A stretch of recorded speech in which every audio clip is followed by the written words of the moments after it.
The CBS Radio Mystery Theater presents...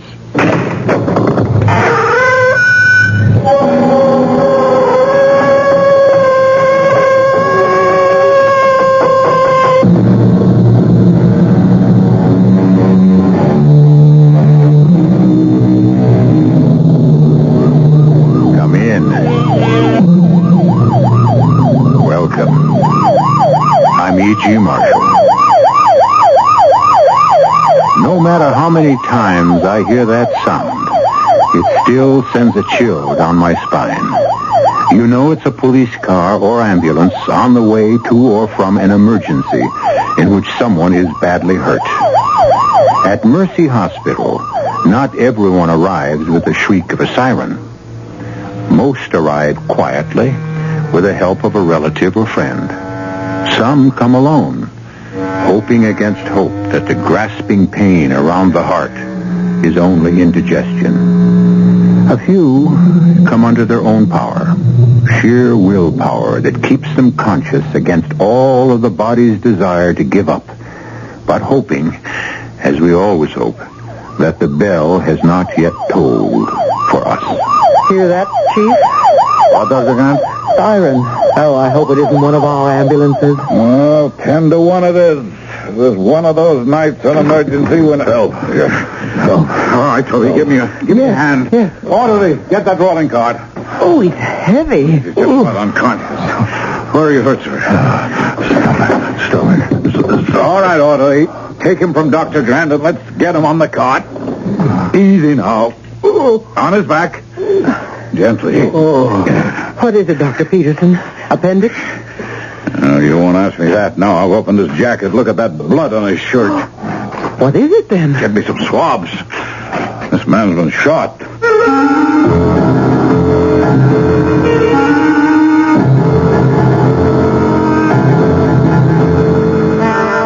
Our mystery drama, The Witness is Death, was written especially for the Mystery Theater by Ian Martin and stars Joan Shea and Ken Harvey.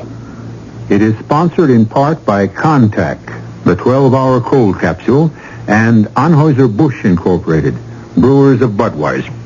I'll be back shortly with Act One. You've seen the Budweiser commercials on television, and maybe you've wondered how long people have been putting that famous Bud label on things. Well, not as long as the brewers of Bud have been putting things on the label. Things like a list of Bud's most important ingredients. Quote, brewed by our original process from the choicest hops, rice, and best barley malt. And things like the following statement. This is the famous Budweiser beer. We know of no brand produced by any other brewer which costs so much to brew and age. Our exclusive Beechwood aging produces a taste, a smoothness, and a drinkability you will find in no other beer at any price. Unquote. Yes, brewing beer right does make a difference. Read the Bud label. Taste the king of beers, and you'll agree, when you say Budweiser, you've said it all. Anheuser-Busch, St. Louis. Save a little and save a lot more at the Northwest Federal General Store. That's where you'll find a giant Cracker Barrel of gifts. Gifts for savers by famous makers we all know. The Sunbeam hand mixer, the Schick style dryer, a Presto pressure cooker and Waring blender. And they're all free or priced for special savings when you save $250 or more. See them all in our newspaper ads. And now you can save at 3 centers of interest in the Great Northwest Territory, on Irving Park Road, on Dempster Street in Des Plaines, and now in Norridge in the Harlem Irving Plaza. So save where you get the highest interest rates allowed by law, and get free gifts too, from the Cracker Barrel of gifts now at Northwest Federal Savings. But come in soon. Some styles and colors are limited. 1 gift per family, please. Offer good for a limited time only. Remember, it's Northwest Federal Savings Time, 63 hours a week.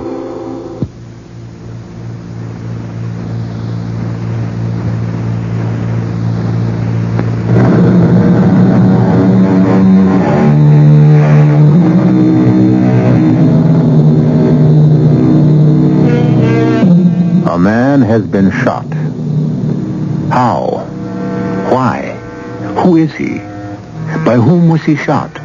A jealous husband? A jealous wife? In anger or cold-bloodedly? Sheer accident or with malice aforethought?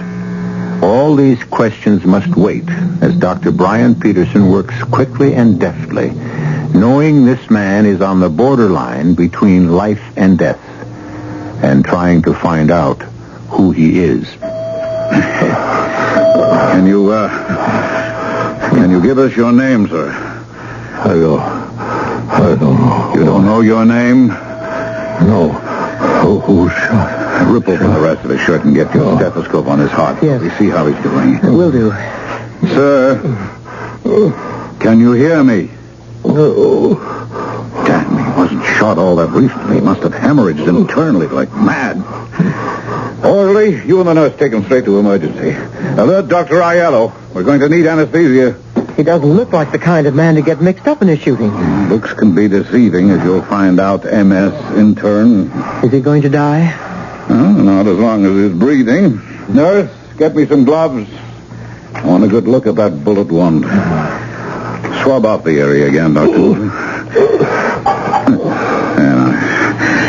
See the wound? Yes. It's small. Definitely point of entry. Just one shot. That's all I see. All right, thank you, nurse. Oh, get me a probe and some retractors. Thank you. Now, let's have a better look. It was no toy bullet.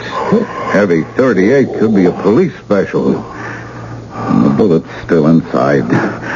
All right, get us an emergency OR, Doctor. We're going to have to go in. Doctor, should you risk operating without a release?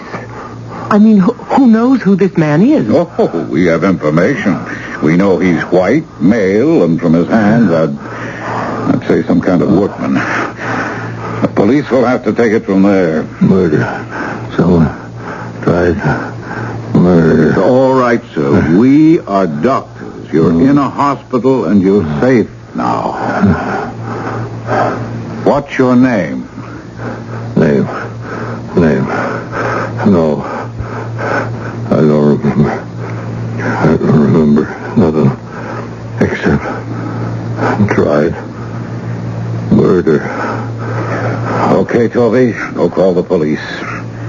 Then come up to OR. You can scrub and assist me on this one.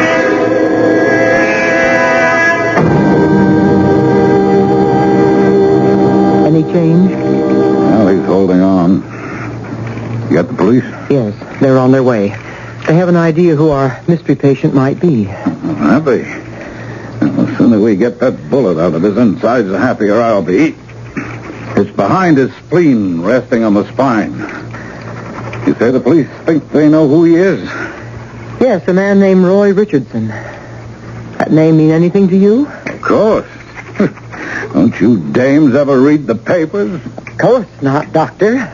We're always too busy curling our hair or recoloring our nails. Oh, don't get your back up. Well, then stop looking down your nose. I happen to have been on duty 60 hours out of the last 72. No, I haven't read the papers. Who is Roy Richardson? You know who Augie Larch is. Well, he'd be a little hard to miss. Our big-time racketeer who got nailed on income tax evasion and is about to go on trial? Yep, you know why. Oh, because someone in his organization was willing to turn state's evidence in order to... Roy Richardson. That's the guy's name. Yeah. He's a witness.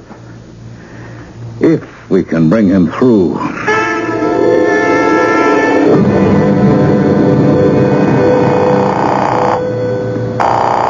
Yeah? Augie? Who's this? Johnny A. Johnny Angel. Where are you? The hospital. You know that. You dropped me after we fought. Okay. I just had to be sure. Your phone safe? Yeah. It's a public phone right here. When you hold a big yap, just give me the number. I'll call you back on a safe phone.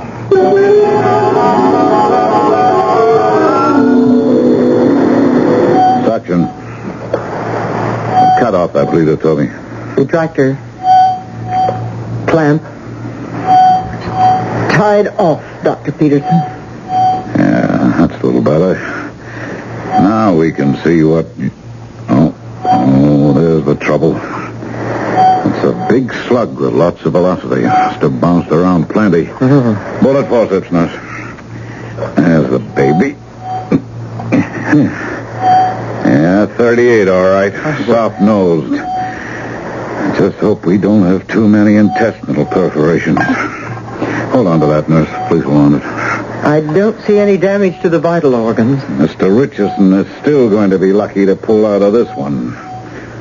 And even if he does, to stay alive. One way or another.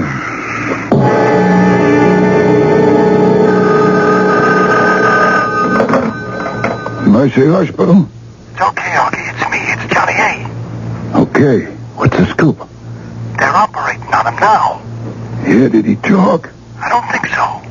He barely made it in the door. I saw the lock but couldn't get to him in time. Is he gonna make it? I got no way of knowing. You better make sure he don't. Augie, what can I do here in the hospital? You better figure that luck never comes true. He can nail me, and I don't intend to be nailed. But if I should be, you better know you're deep-sixed. But Augie... Don't talk. Move. I'm going to give you a safe number you can contact me through. And if you need Gus, I'll send them to you. If that Fink's mouth has got to be shut, let Gus handle it. That dummy is expendable. Only you back him up and make sure.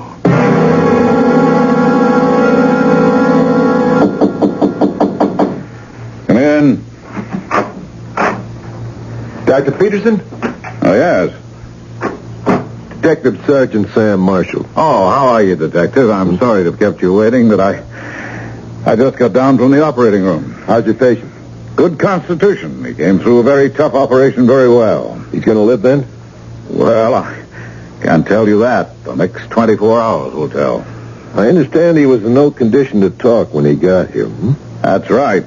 Or give his name? That's right. Just something about murder. But I had a notion from Dr. Grant, who reported the bullet one, that you had a pretty fair idea who he was.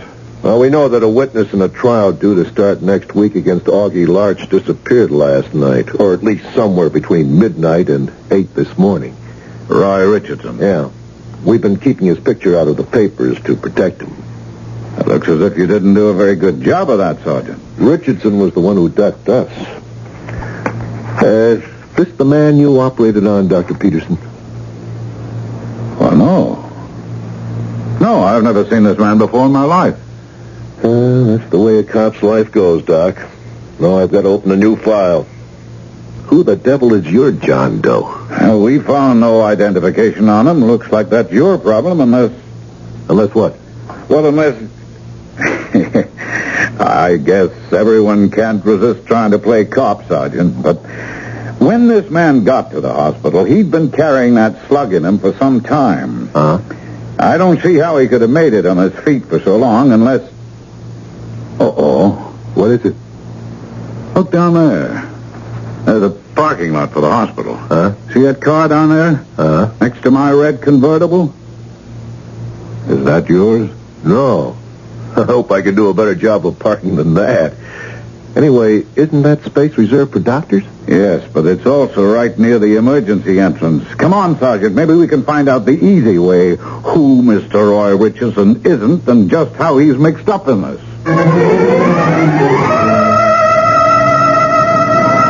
There's blood all over the seat. Don't touch the wheel, Doctor. You find anything? Registration for the car. Joseph C. Wilson, 1440 Floraville Avenue. Height 5'11", 1/2. Weight 170. Eyes blue-gray. Hair light brown. Age 36. Sound familiar? Yes, that could be the man I operated on. Description fits. Apex Insurance. In case of accident, notify Mrs. Joseph Wilson. Let's go do that little thing, Doctor. You know this Wilson? I mean, was he another witness? Never heard of him. But I'd give a lot for a few words with him. Richardson is still missing, and my hunch is any deal he thought he could make with Augie Larch was one way. The odds are that Richardson is already at the bottom of some convenient lake. The big question is, did they intend to dump Mr. Wilson there, too? Or was he one of them and something went wrong? Either way, you've got to help me get something out of the guy. We had Augie Larch just where we wanted him. And I don't want to see him get off the hook.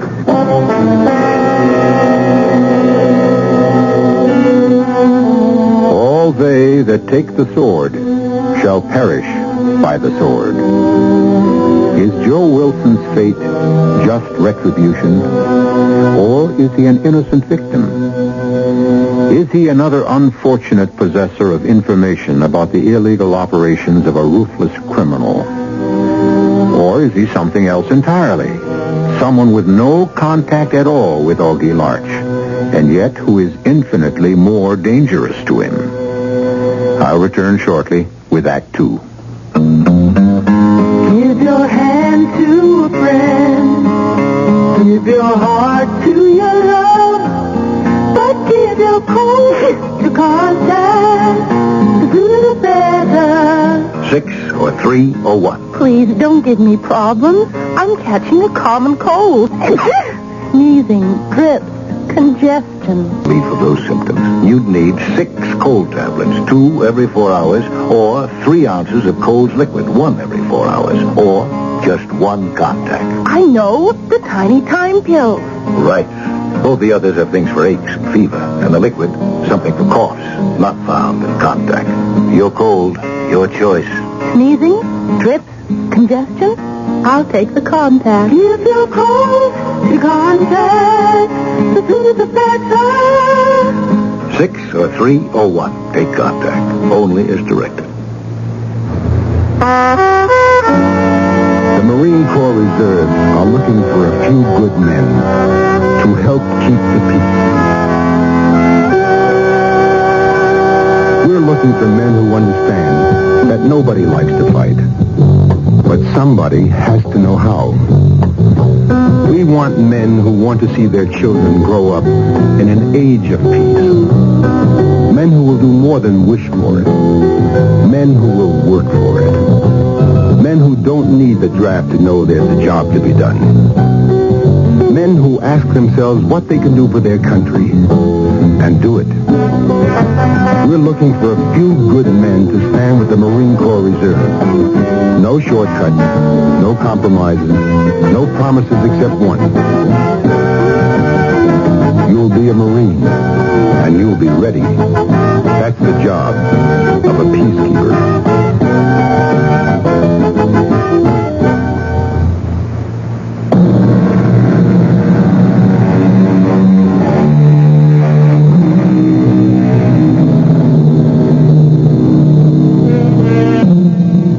At the hospital, in the intensive care unit, lies the man for whom we seem to have found a name.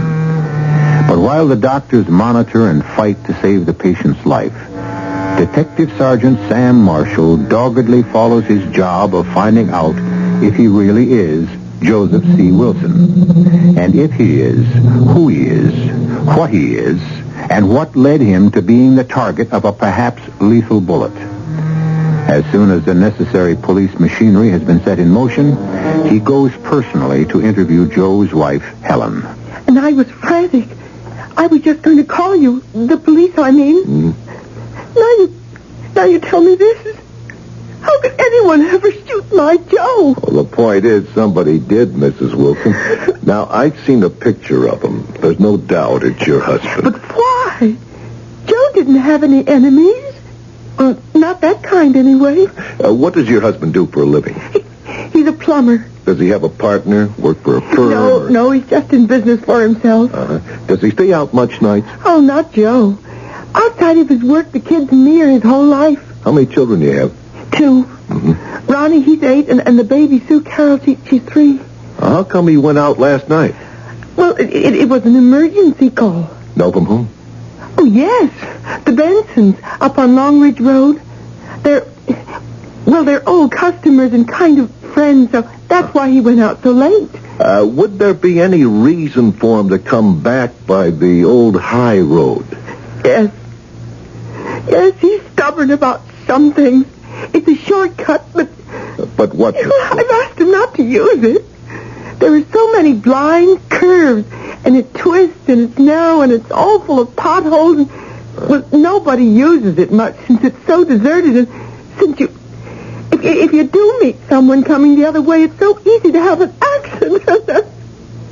I was always afraid, and I always had one. Please, I want to go to my husband. I want to talk to him.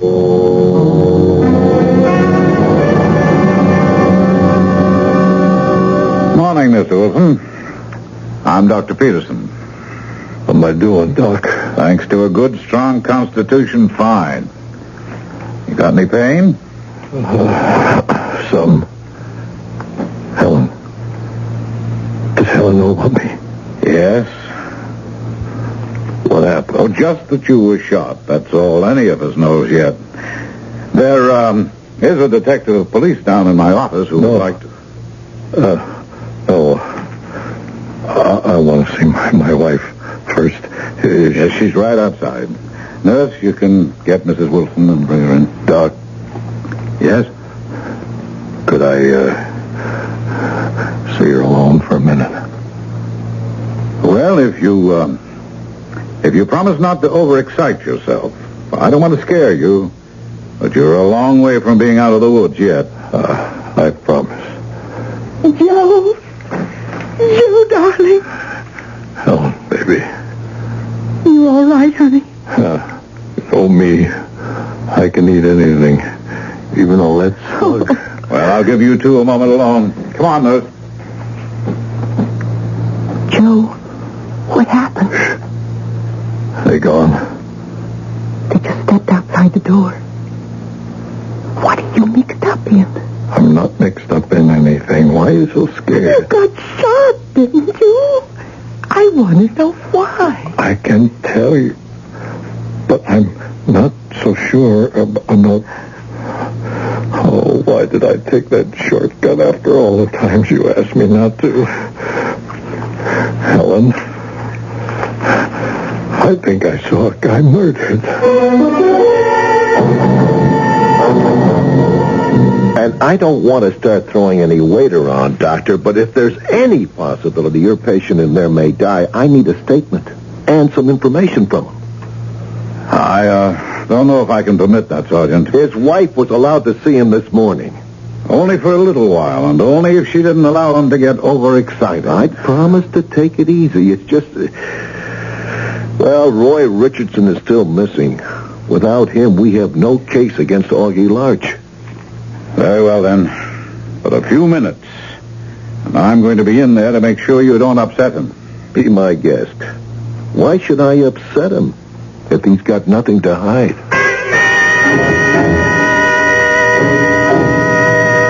This is Detective Sergeant Marshall, Joe. He wants to ask you a few questions. I'll do, Sergeant. Feeling better? Well, kind of weak, like... Go ahead. You're a plumber, Mr. Wilson, huh? Yep. And last night you were called on an emergency job late after dinner. That's right, the Bensons. Good customers, good friends of mine. Mm-hmm. They sprung a leak in the main water valve coming under the house. I had quite a time of it before I could get a new washer in there. And afterwards you came home by the old high road? That's right. Saves about 3 miles over going around a new road. At what time was this, Mr. Wilson? Oh, 11, maybe 11:45. And what time did you leave to go to the Bensons? Around 7:30. Got there maybe about 8. Mm-hmm. 3 hours to put in a washer? Well, like I say, I had a tough time of it. And the Bensons are old friends. I stuck around, talking, had a beer or so. And it was coming back on the old high road you were shot? That's right. How? Well, see, I was coming around a sharp bend where the road kind of dips down in a hollow. Uh-huh. And I hear what sounds like a blowout. So I hit the brakes, slow down as I come around the bend, and I see in my headlights this car parked off the road by the lake, facing me with the headlights off. The car was off the road? Well, half on the shoulder. Huh. And right beside it, there was 2 other guys lifting someone like he was hurt. I stopped and I got out and I yelled, "Could I help?" And before I knew it, one of them pulled a gun and took a shot at me. And hit you. That's why I'm here. What did you do then? What would you do? I dived from my car. Thank God I left the engine running, and I took off right past him like a hound dog with a bee up his tail. They shoot at you again? Sergeant, I don't know. All I knew was I was hurt and heading for the hospital. Another thing to thank God for. They hadn't pulled off the road. I'd never got past them. You know Roy Richardson, Mr. Wilson? Name's familiar, but... You ever hear of Augie Larch? Oh, you mean the gangster, the mob guy? Now, you tell me. Was he one of the men you saw murder Roy Richardson?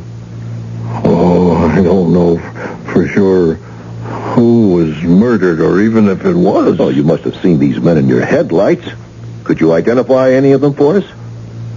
Oh, I don't know if you'd be willing to try, huh? Well, I guess. Sure. I mean... All right, Sergeant, I'm sorry, but I'll have to stop you. That's quite enough for now. Okay, you're the doctor.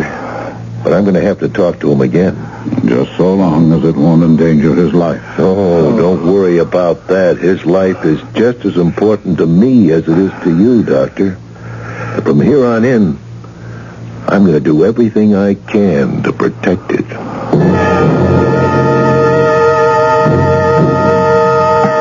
I haven't told the kids about you yet, Joe.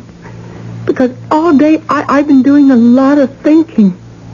What kind of thinking, Helen? You got yourself mixed up with some real bad, no-good trash. Don't you think I know that, Helen? They left me with a big enough message to remind me. There are messages from the other side, too.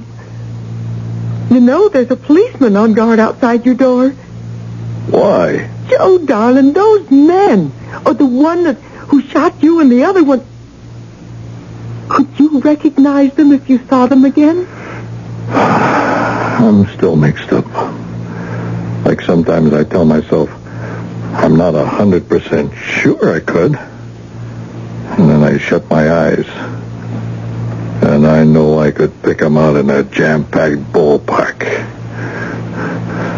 But if I really had to tell the truth, I think maybe the reason is I'm just plain scared. Oh, Joe, darling, don't you see that's just the way I feel? I don't want you to identify those men, even if you could.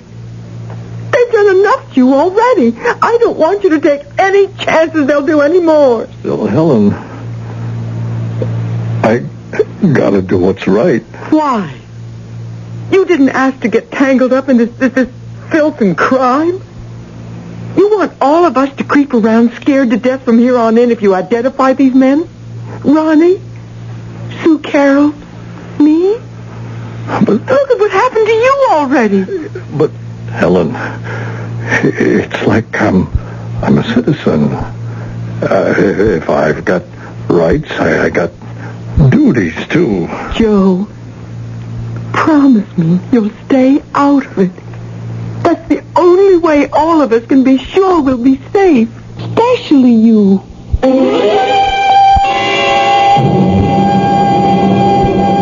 You're sure, Sergeant Marshall? Positive identification, Doctor. He hadn't been in the water that long. After talking to Mr. Wilson, we located the spot where the shooting took place. We had a crew with us, and they brought up Richardson the third time down. Bullet through his head. So there goes your witness on the evasion of taxes trial. Small potatoes. Now we can get him on a bigger rap. Murder? If your patient, Mr. Wilson, comes through. Can I see him now?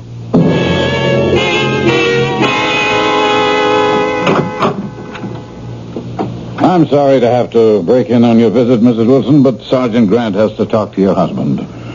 More questions, and not so much this time. I had a copy of the transcript you made to me this morning typed up. I'd like to get it signed. I'm not going to look at your pictures. Why not? For the same reason, I won't sign this statement. I can't identify the men.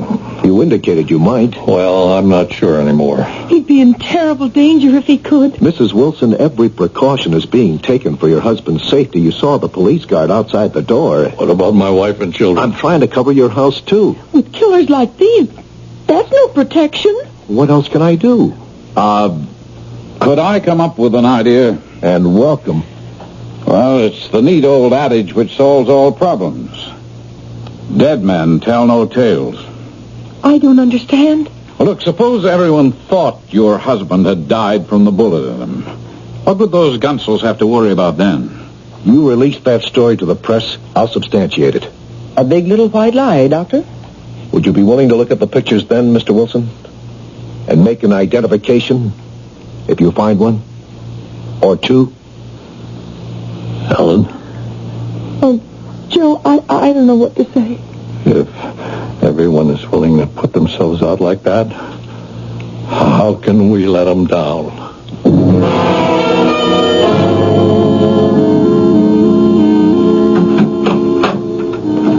Morning, Joe.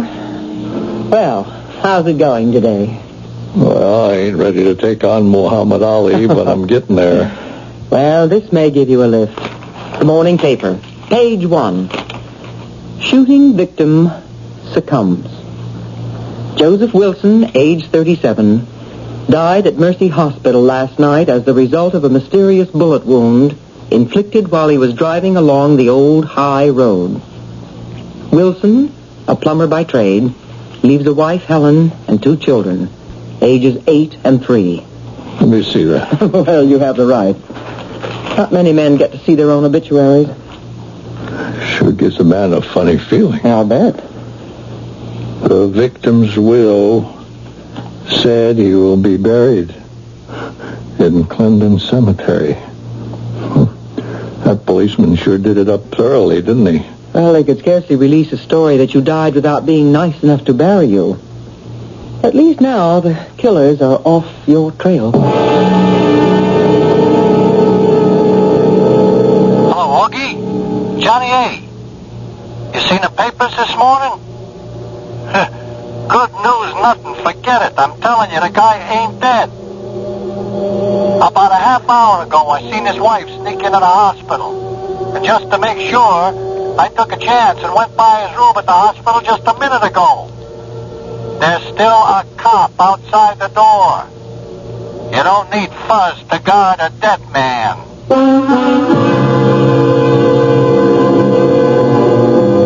So, it appears that our innocent bystander is still in jeopardy. Has a brilliantly performed operation saved his life, only to have it threatened once again? I'll return shortly with the answer to that, and Act 3. Inside you're free. Inside you're free after all. You hear freedom spirit like a wild bird call. Inside you're free. Inside you're free after all. Living free. Living free. You feel like breaking loose, and so off you go in a Skyhawk. Buick's sleek, low-slung 2+2 road machine. Its streamlined nose thrust rakishly ahead. Its spirited V6 engine supplying the motion. All of a sudden, living free becomes second nature. Skyhawk. Catch one at your Buick dealer now. Inside you're free. Inside you're free after all. Living free. Living free. Living free. Hi, Mal Belair's here with an interesting fact about water, brought to you by your local Culligan man. Did you know that in the United States, there's almost 20 times as much water in the ground as there is water on the surface? For example, Florida alone has more underground water than all the water in the Great Lakes combined. And speaking of the Great Lakes, there's a popular misconception that Lake Michigan water is soft. However, according to a government study, to be classified as soft, water must contain less than 3.5 grains of hardness per gallon. And Lake Michigan water contains about 8 grains of hardness per gallon. So, call your local Culligan man. Ask him to show you the difference that hardness makes. Whether you have Lake Michigan water or other than Lake Michigan water, you'll be astounded. There's no cost or obligation, so call your Culligan man today. You'll find him underwater in the Yellow Pages. This is WBBM Chicago, News Radio 78. The time is 11:06. It's 10 above at Midway. It was Robert Burns, the Scottish poet, who penned the lines, "The best laid schemes of mice and men gang after gley." Certainly all the plans to protect Joe Wilson by announcing his apparent death have been negated by his wife's thoughtless and untimely visit, and the fifth columnist in the hospital. Unfortunately, the doctors and the police are unaware of this. Still, what can men, even as desperate as Augie Larch, do to stop Joe from identifying them now? It ain't good enough, Johnny. But Augie, what else can I do? I don't know. What a fool I was to be with you when we rubbed out Richardson. The way it was, we didn't have time to handle it any other way. All I know is this isn't just beating a little income tax evasion. My neck is on the line for the big M. So's mine, Augie. Yeah, well, that's what I'm counting on. I'm saying you, Gus. Between yous, you better figure out some way to make that orbit come true. Okay, boss. But don't you give Gus a gun. I'll handle that end if we need it. Don't worry, it's muscle I'm sending you. I wouldn't trust him with a gun either. But don't forget, I don't care how you do it, but I want that witness dead. Like I said, it's my neck on the line too, Augie. One way or another, that's just what he'll be before the day's out. And Mrs. Wilson is up with him now, still? I guess so. I've been on rounds. After all our arrangements, why did you let her go up there? She was already in the hospital and on his floor before I bumped into her by accident. I tried to argue her out of it, Doctor, but she insisted on seeing him. Yes, and if those mobsters are having the hospital watched, the whole cover scheme may be out the window by now. Well, even if he was dead, she had a right to come and make arrangements for his funeral. Yes, I suppose. But when Sergeant Marshall turns up, he'll probably blow a gasket. But the damage, if any, is done already, so there's no use our getting excited about it. One thing we can do. What? Smuggle her out of here the best way possible without a chance of her being seen. 4th floor nurse's desk. Well, this is Dr. Peterson. He is? Oh, yeah, well, would you tell him I'll be right down? That's the sergeant. He's downstairs. Now, look, Toby, I'll go down and delay him a little. We can't wait for dark. You go along to the room and get Mrs. Wilson out of there. All right. I don't care how you do it, but if possible, without being recognized. Honey, I don't care how long you argue with me. You're not going to change my mind. Joe, why should you risk your life? Ellen, I know you love me. But you should have gone on out to Dayton with the kids like we planned. You took an awful chance coming here today when I'm supposed to... I know. But I told you. I sent the kids off last night, and your mom and pa were going to meet them. I couldn't go, Joe. I laid awake all night worrying about the chance you're taking. And I had to come to ask you not to take it. Baby, I'm a citizen. It's my duty. I'm sorry to break in on you, but Sergeant Marshall is downstairs and on the way up. Mrs. Wilson, I think you'd better get out of here. Helen, you listen to the doctor and me. You go. You let me do what I have to. Joe. If I'm going to live, I have to live with myself. And there's only one way I guess I can do that.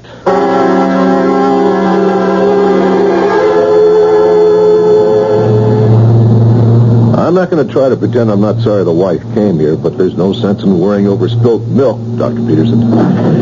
Sooner we get a positive identification on who murdered Roy Richardson, the sooner Joe Wilson will be out of danger. From outside threats, perhaps. The man is still fighting for his life from the damage that bullet did to him inside. So, take it as easy on him as you can. Cops are human, Doc. That's all right, officer. Just relax, but keep your wits about you. Can we go in, Doctor? Oh, sure. Well, afternoon, Mr. Wilson. This shouldn't hurt too much. I've brought some pictures, so it wouldn't be too heavy. I had the computer select them so you didn't have to wade through the whole mug file. For example, this here first one. Do you recognize him as one of the men you saw carrying Roy Richardson's body the night of the murder? Well, why, that's, I've seen his picture in the newspapers. Yeah, he's a prominent man. Was he one of them? I like to get something straight first. Ask. If I identify the guys, what happens then? Oh, we pick them up and arrest them. And I'm out of it? Well, not exactly. Why not? Because your statement would not be admissible in court unless you're there to be questioned not only by the state, but counsel for the defense. Due process of law. I see. Why do you ask? It's all right, I'll get that. Because I'm afraid my wife will feel I sold her and the children down the river. It's the other way. You're buying her, your children, and yourself freedom from fear. I'm sorry, there's some flowers for Joe's special receipt requested. Flowers for a dead man, huh? There's a card. Here.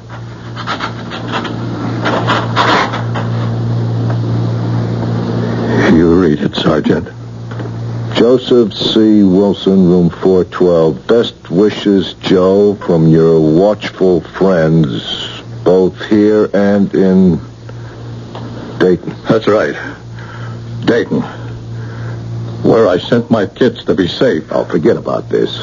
Your wife shouldn't have come to see you this morning, but you'll be protected. Yeah, we're going to be protected, Sergeant Marshall. You get your little pen and pencil out. I'm going to give you my final statement. Now, wait a minute. Not even a second. You start writing. It was too dark on the old high road for me to see a thing. I don't know what happened. I couldn't identify anyone in a million years. Just count me out as a witness.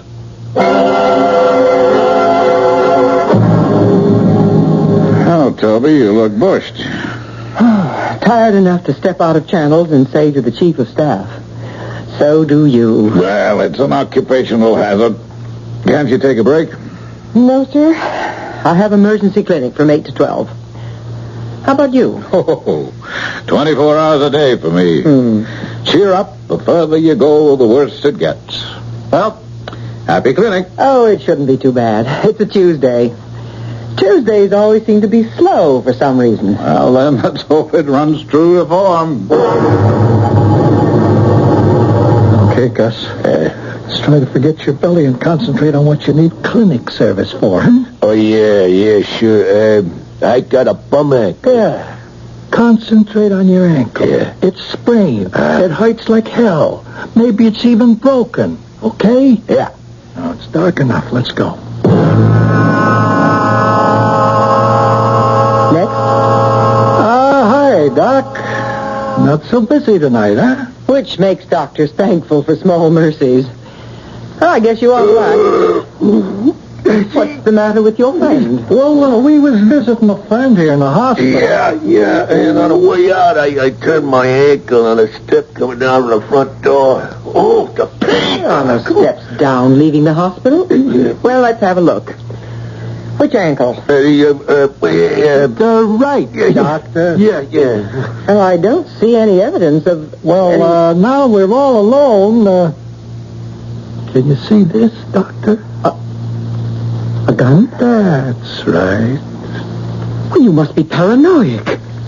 One shot in this whole hospital. Wouldn't hear a thing. New silencer, see? Close the door, Gus. Right. What is it you want? Get us in to see Joe Wilson. And get us out with him. You ought to be able to figure a way. but real quick. Do you really think you can parade me through the hospital at the point of a gun? Even a silenced one? No parade, Doc. Nobody's going to pay us any attention. You're already dressed the part. Gus on a rolling cart like this here. You get me a set of whites like an orderly. We're taking poor Gus and his badly sprained ankle to X-ray or wherever. Now let's stop stalling and get moving. Okay, Gus, you just lie down. Yeah. Now, Doc, you on the front end of the cart, and me pushing on the back. Only stay on the side, real close. Feel the gun. What are you going to do with Mr. Wilson when you get there? Get rid of him. But I promise you, he hasn't identified anyone to the police. He ain't gonna have the chance. And what about me? You're not so hot at guessing, are you, Doc?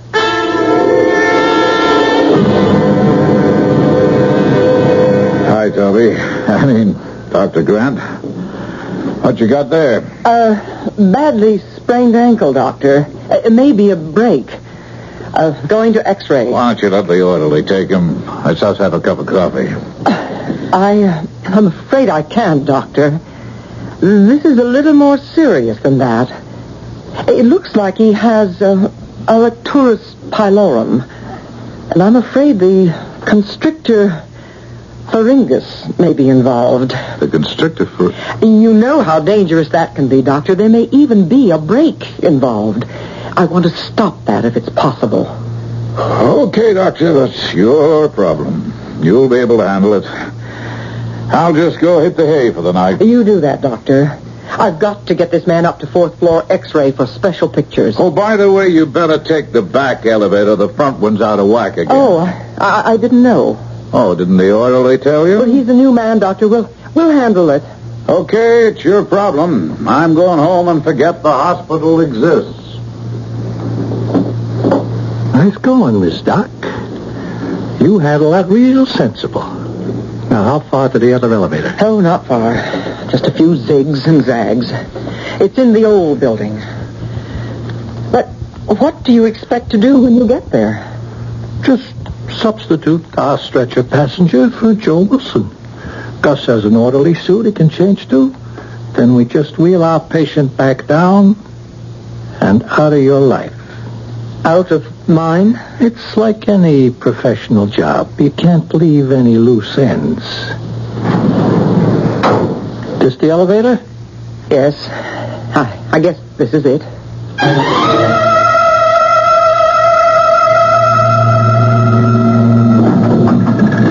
Now look. This is the last lap. So far, everything has gone pretty smooth. Let's keep it that way. Okay, Gus, you all dressed? Yeah, these white things feel nice. Fine. Just let's concentrate on trundling this cart past that cop with the doctor's help and pick up our boy. Now, when we get to the cop... You already got to him, Johnny Angel. That's a police positive in your back. Just don't move. Or you, Gus. I got 3 guys covering you. Step aside, Dr. Grant. Don't try it. Oh, damn. You shot me. I warned you.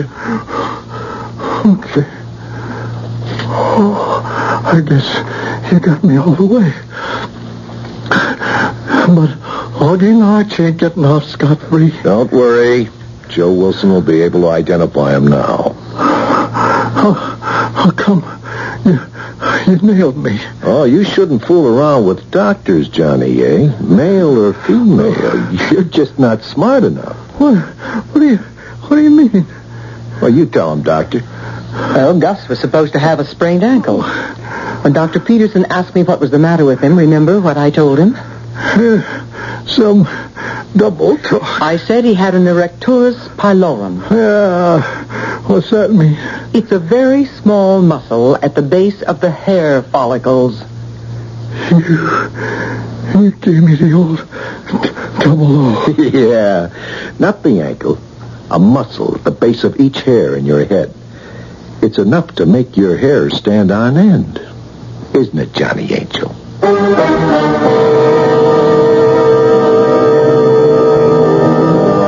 With the help help of Joe Wilson's identification, Augie Larch and Johnny Angel were charged with criminal homicide and held without bail. Later, both were convicted and sentenced to maximum terms. Joe recovered successfully, and he and Helen subsequently had 2 more children. It's really another story with a happy ending, more or less, except for one thing. In the state where our story took place, murder in the first degree is, once again, the death penalty. I'll be back shortly. Some people think we play ping pong all day. They're wrong. The USO isn't all fun and games. Today, the USO has millions of problems like this one in Germany. My family's going crazy living in a tiny apartment. Where can we live? Today's USO has millions of problems like this one in Asia. I'm hooked on drugs. Where can I get help? Or this problem in Athens. Our marriage is breaking up. Can you help us? Today's USO has little time for ping pong. We've got serious work to do. We've got lots of new problems here and overseas. The problems are big. How big? Well, if someone asks you, who needs the USO? Tell them, we do! We do! Over 5 million American military personnel and their families need today's USO. And because we get no government funds, we need all your support. Please give to USO through the United Way or local USO campaign.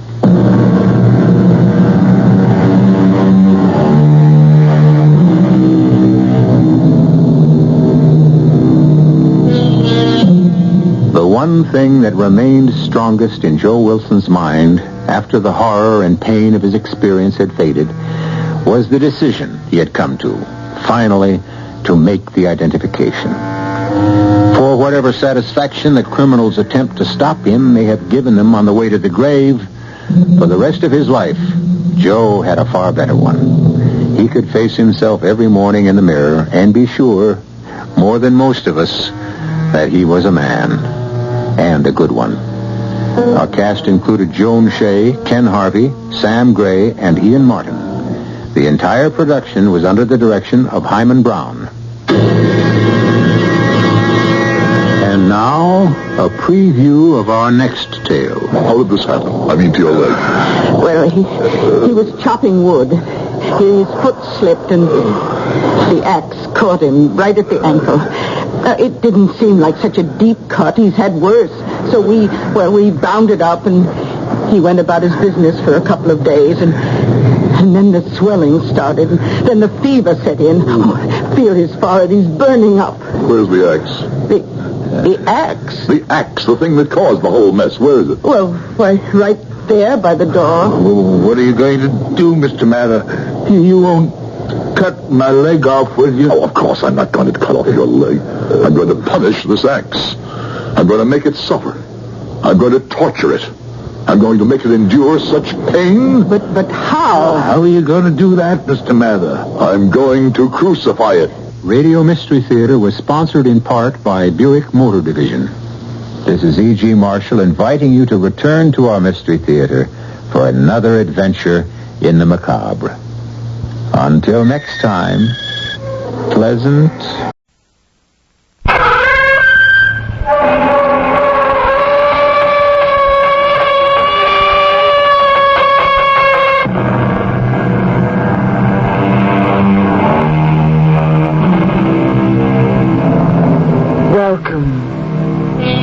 Come in.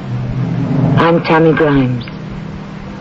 What a pity that, for the time being at least, the possession of a house is beyond the reach of most of us. For a house is a symbol of our heart's deepest desire, a place all ours, a place to tend, to fuss over, a place to attach ourselves to, a place to cherish, and always a place to come back to, a place to feel warm and welcome and even loved. Why, then, is our story called The Forbidden House? This is our house. I was just passing by. Are you from around here? No. Well, where are you from? No special place. You don't have a home? I have a home. Where is it? I'm looking for it. Oh, you're lost, huh? Yes. Lost.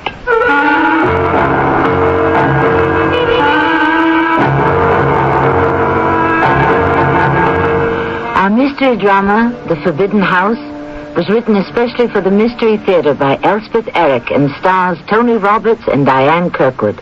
I'll be back shortly with Act One.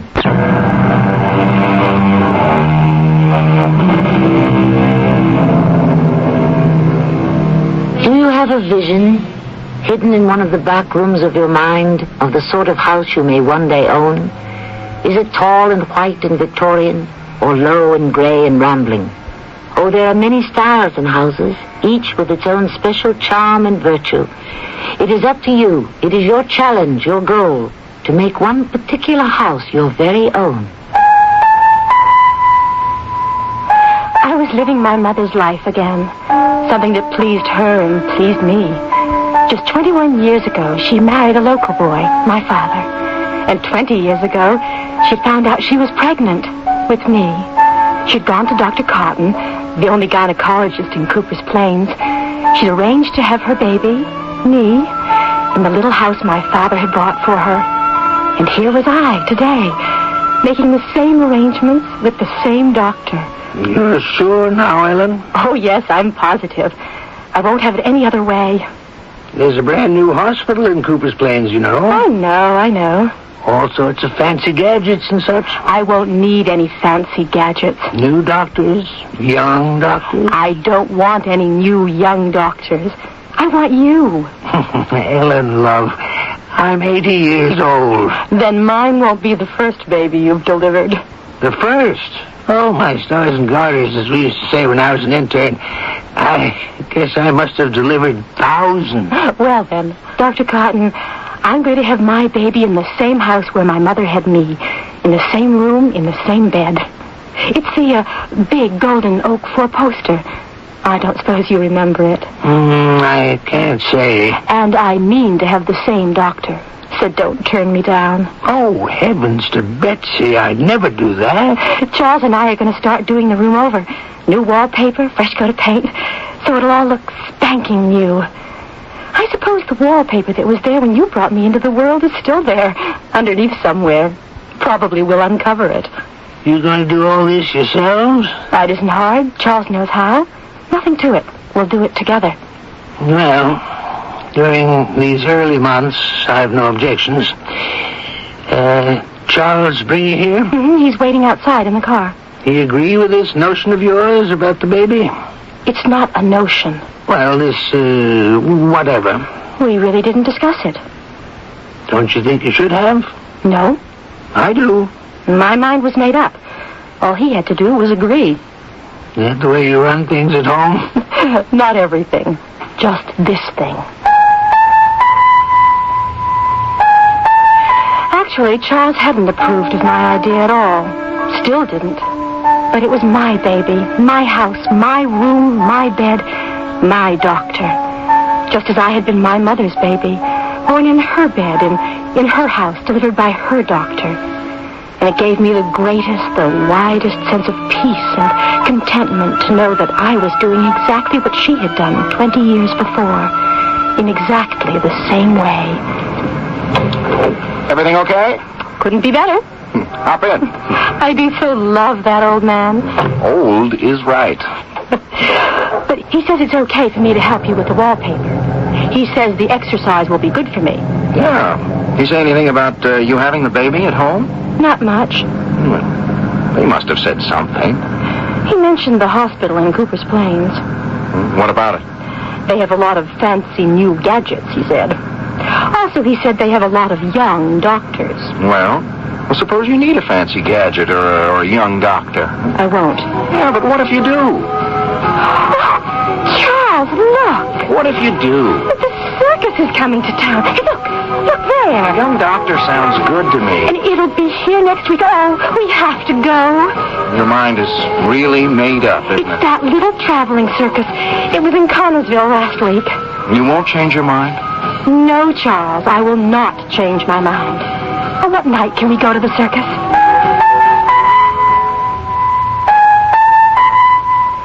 Charles more or less sulked all the way home. I chattered on about the circus, and by the time we approached our little house, I'd pretty much got his mind off my decision to have my baby in my own home. And the mere sight of our house brought that feeling of peace and contentment again. It washed over me like a blessing from heaven, a special grace. Isn't it sweet? What? What's sweet? Our house. Sweet. It's sweet. Don't you think it's sweet? Well, I never thought of it as sweet exactly. Well, it is. It's sweet. And I'm going to have a sweet baby because I have a sweet husband. You know what? You're sweet. Hey, look. There's somebody on our porch. Oh, you're right. So there is. I wonder who. Delivery man, maybe. Probably the wallpaper. Hello there. But the store said not till next week. Something we can do for you? We live here. This is our house. Yes, we're the owners. I was just passing by. Saw your hammock. Thought I'd try it out. Just, resting up? Yes, just resting up. Are you from around here? Me? No. Where are you from? No special place. You mean you don't have a home? Oh, I have a home. Well, where is it? I'm looking for it. Oh, you're lost. Yes, I'm lost. Charles, why don't you make some coffee? I'd like some, and I think this gentleman would. You would, wouldn't you? You look a little tired after your walk and all. Charles, coffee? Okay. Or would you rather have a drink? We have some wine and some beer, I think. Oh, coffee would be fine. Oh, Charles, will you make it and bring it out here? No, why don't you? No, I'd rather you did. Please. All right. I won't take but a minute. He'll be right back. My name's Ellen Conway. That was my husband, Charles Conway. Oh? What's your name? If you don't mind my asking. My name? Well, if you feel like telling me. They call me Billy. Just Billy? That's all. Just Billy. Who calls you Billy? Why, everybody at the circus. They all call me Billy. You're with the traveling circus. Oh, why, isn't that wonderful? Well, I think it is. Coming back from the doctor. Oh, I'm going to have a baby. So we went to see Dr. Cotton. He lives down the road. Well, coming back, we passed a calliope. I guess that's what it was. We didn't actually see it, but we heard it. And it sounded so wonderful. We're planning to go. It's just a little circus. Oh, even so. It has only one ring. Any circus is wonderful. We set up out of doors. Under a tent.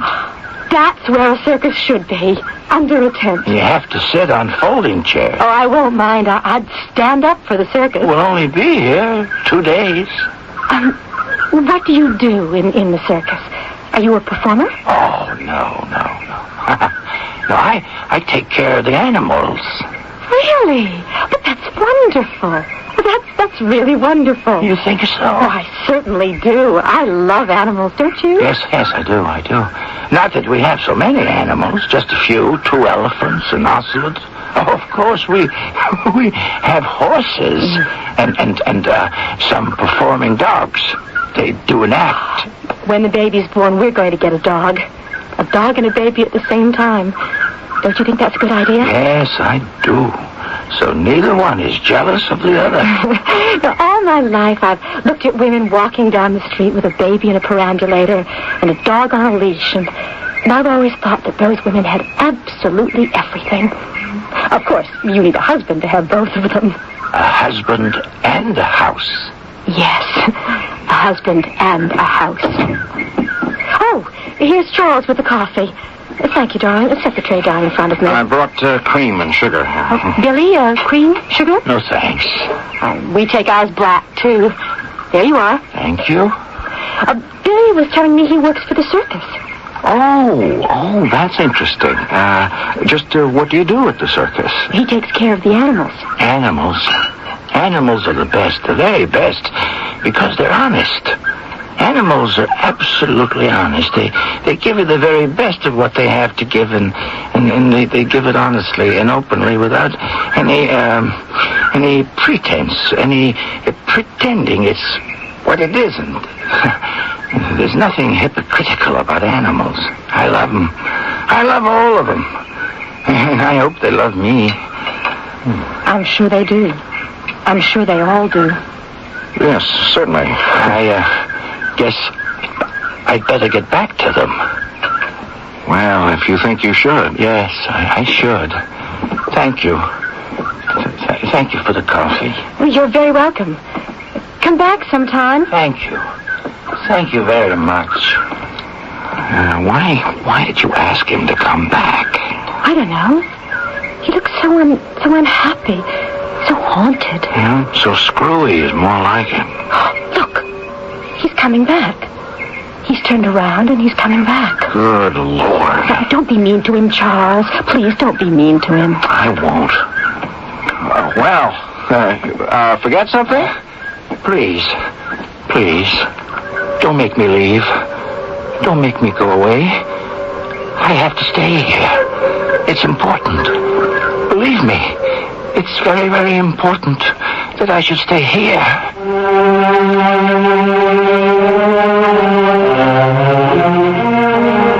In some countries, it is the very last gesture of acceptance and a degree of familiarity to invite an outsider into one's house.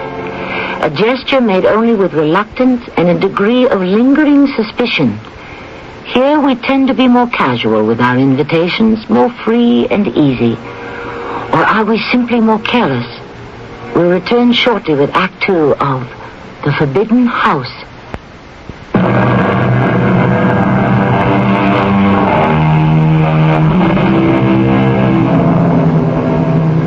Ellen Conway has decided to give birth to her first child in the same bed, in the same room, in the same house where her own mother gave birth to her.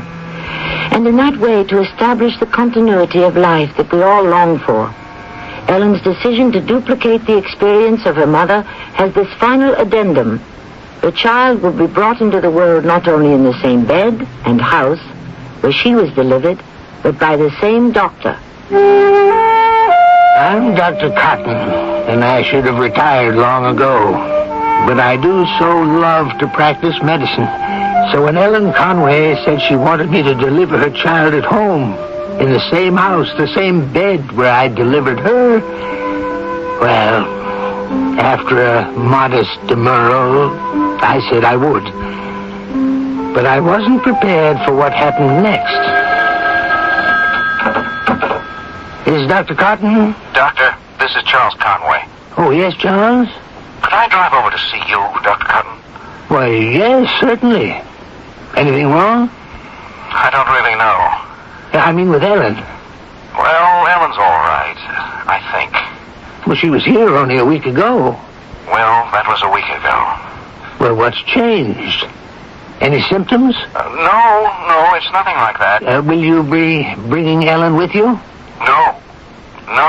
She doesn't even know that I'm making this call. I don't want her to.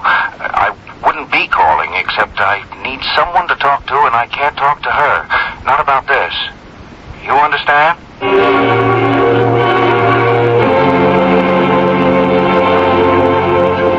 Drink this, Charles, and tell me what's bothering you. Well, when you saw Ellen 2 weeks ago, I think it was, I took her home from here, and when we got to the house, there was this man sitting on our front porch. Nice-looking guy, about 50 years old, thereabouts. He'd been out for a walk, got a little tired, and simply walked up our front steps and sat down in our hammock. She told him her name and asked him his, and he said, they call me Billy. Billy what? Just Billy. People at the circus call him Billy, he told Ellen. Oh, yes, the circus. It was in town for a couple of days. Yeah, it's playing all the small towns on the circuit. That's the trouble. You said trouble? He won't leave us alone. He keeps coming back. All because Ellen let him into the house that first time. Charles, you've got me all confused. That very first time, when he stood at the foot of the front steps, looking so darn pathetic, Ellen asked him inside. First mistake. Well, he stood there looking around like a kid who's seen Santa Claus. He kept saying, "Wonderful, wonderful place." He sort of breathed the words. We asked him to stay for dinner. Mistake number 2. He hardly ate anything, just looked from Ellen to me and back again as though we'd done something so marvelous he couldn't even talk about it. I thought we'd never get rid of him. Because, you understand, he doesn't have much in the way of conversation. He could be feeble-minded for all I know. Not quite all there, you know. He could be very shy for all you know. Well, maybe. Thing is, he keeps showing up. Stands outside looking pathetic until somebody lets him in. Sounds like a stray dog. That is what he's like. Some lost, abandoned, stray dog that nobody wants. But the man hasn't done you any harm, has he? No, but... No real harm? Well, he makes me uneasy. I don't think he's quite right in the head. That could be, couldn't it? He's strange. Prospective fathers are commonly more apprehensive than their wives, who, after all, are going to do all the work. Prospective mothers, on the other hand, are invested with a placidity that is wondrous to behold. As though they've been blessed, as indeed they have. But more than blessed, endowed with a mystical insight that lets them divine arcane truths that their husbands can only guess at. Ellen had this look of inner knowledge when she came to my office to be checked over. Everything as it should be? Absolutely. How are things at home? Fine. Did I hear somewhere that you have a guest? Someone staying with you from time to time? Who told you that? Oh, I heard it somewhere. Charles told you. Maybe it was Charles. And Charles doesn't approve of Billy. Billy makes him uneasy, I think. Well, he doesn't make me uneasy. Charles seems to think Billy... is that his name? Billy? Charles seems to think Billy is a mite strange. Well, he's different. Not quite right in the head? Not quite all there? Maybe. But you've no idea how he helps me around the house. He's crazy about that house. Not about you? Oh, no. I mean, he likes me well enough. I'm sure he does. No, it's the house he loves. Why, he cleans and he waxes and he dusts. And he gave the porch a whole new coat of paint. He does all sorts of things. Every time he shows up, he's got it all planned what he'll do next. And he brings presents. Like a big brass knocker for the front door. Or a fireplace set.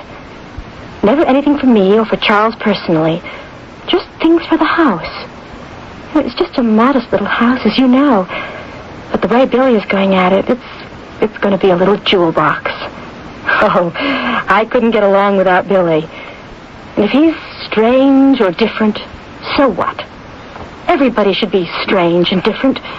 What's so perfect about the rest of us? Very little. Very little. Ellen, would it make you feel better if I stopped by and met Billy? Would that help? I don't need any help. And I feel fine about Billy. Would it help Charles, do you think? Well, I guess it might. Then I'll do that. Actually... Yes? Actually, he's at the house right now. He's in bed. Oh? He has a cold or something, and I put him to bed. I put him in the big 4-poster bed. The one where you plan to have your baby? It's in the guest room. I could have put him in the downstairs room, I suppose, but... Oh, well, doesn't matter. He won't be there long. Well, why don't I jump in my car and follow you home and take a look at him? Yes, why don't you do that? I wouldn't want anything to happen to my Billy.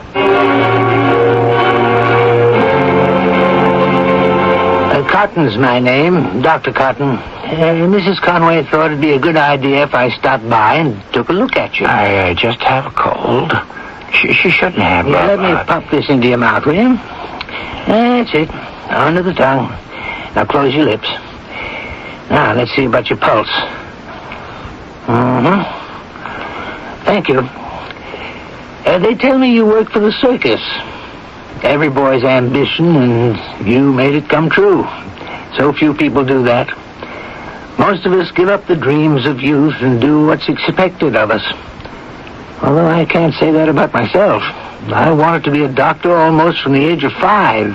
But no, that's not quite true. At 5, I wanted to be a veterinarian. Oh, you like animals? Keep that in your mouth, please. Yes, I like animals very much. I find I can count on them. Great thing to have something you can count on. Okay, I'll take that thermometer now. You know, there's a dog at the circus. He's part of the dog act, but he doesn't perform very well. I think they'd let me have him, and when Mrs. Conway's baby is born, I'll give him to her. That's a nice idea. Well, your pulse is steady, but you're running a slight fever. Okay, now, tell me something about yourself. I know your name is Billy, right? Well, I don't know if it is. It's what they call me at the circus. Mm-hmm. Well, where do you come from, Billy? I travel around. With the circus? How long you been doing that? A very long time. A very, very long time. All your life? No, not all. Since you were a boy? Something like that. Yes, but before the circus, where was your home? What was your life like? Oh, beautiful. Really? Tell me about it. I lived in a house. With your father and mother? Yes. But you ran away, didn't you? Ran away and joined the circus. Yes, I did that. Why? Why did you? It was a long time ago. I don't remember.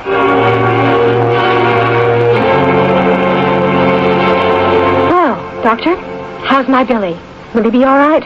Just as you said, he's got a cold, slight fever, that's all. What did you think of him?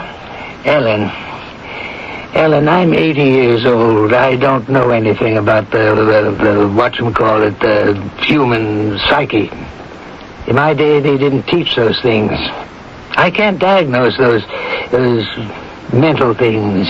I'm good for delivering babies, taking care of mothers. But you liked him, didn't you? Sure, I liked him. He seems like a very sweet, very gentle man. Wouldn't hurt a fly. But Charles was... He was right when he said the fellow's strange, different. He's so vague about everything. His name, his parents, where he came from, why he joined the circus, everything. Wait a minute, wait. There's something called a fugue state. I remember something about that. Yes. A fugue state. What is it? Why, it's a pathological condition. I remember that much. And it's apt to last a good long time. And the person in a fugue state is given to wandering about, rather like a sleepwalker, waiting for someone to waken him, but dreading the moment of his awakening.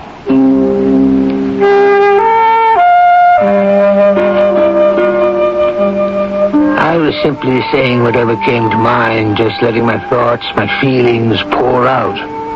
Not like me at all. Could it be that I felt some kinship with this strange, this distinctly different man? That I felt myself to be, as the book of Exodus says, a stranger in a strange land?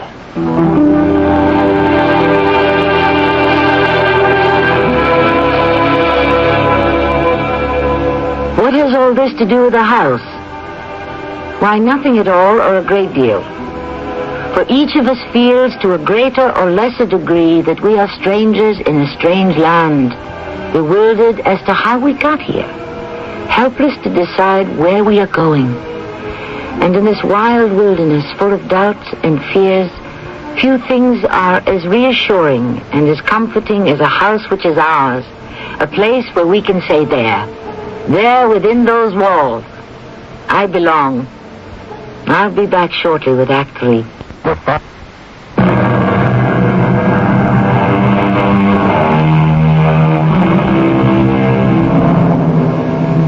Thus far, we have heard from Ellen Conway, who first invited the stranger into her home, and from Dr. Cotton, who has declared the errant visitor to be in a fugue state, a pathological condition characterized by wandering, one which can last a good long while.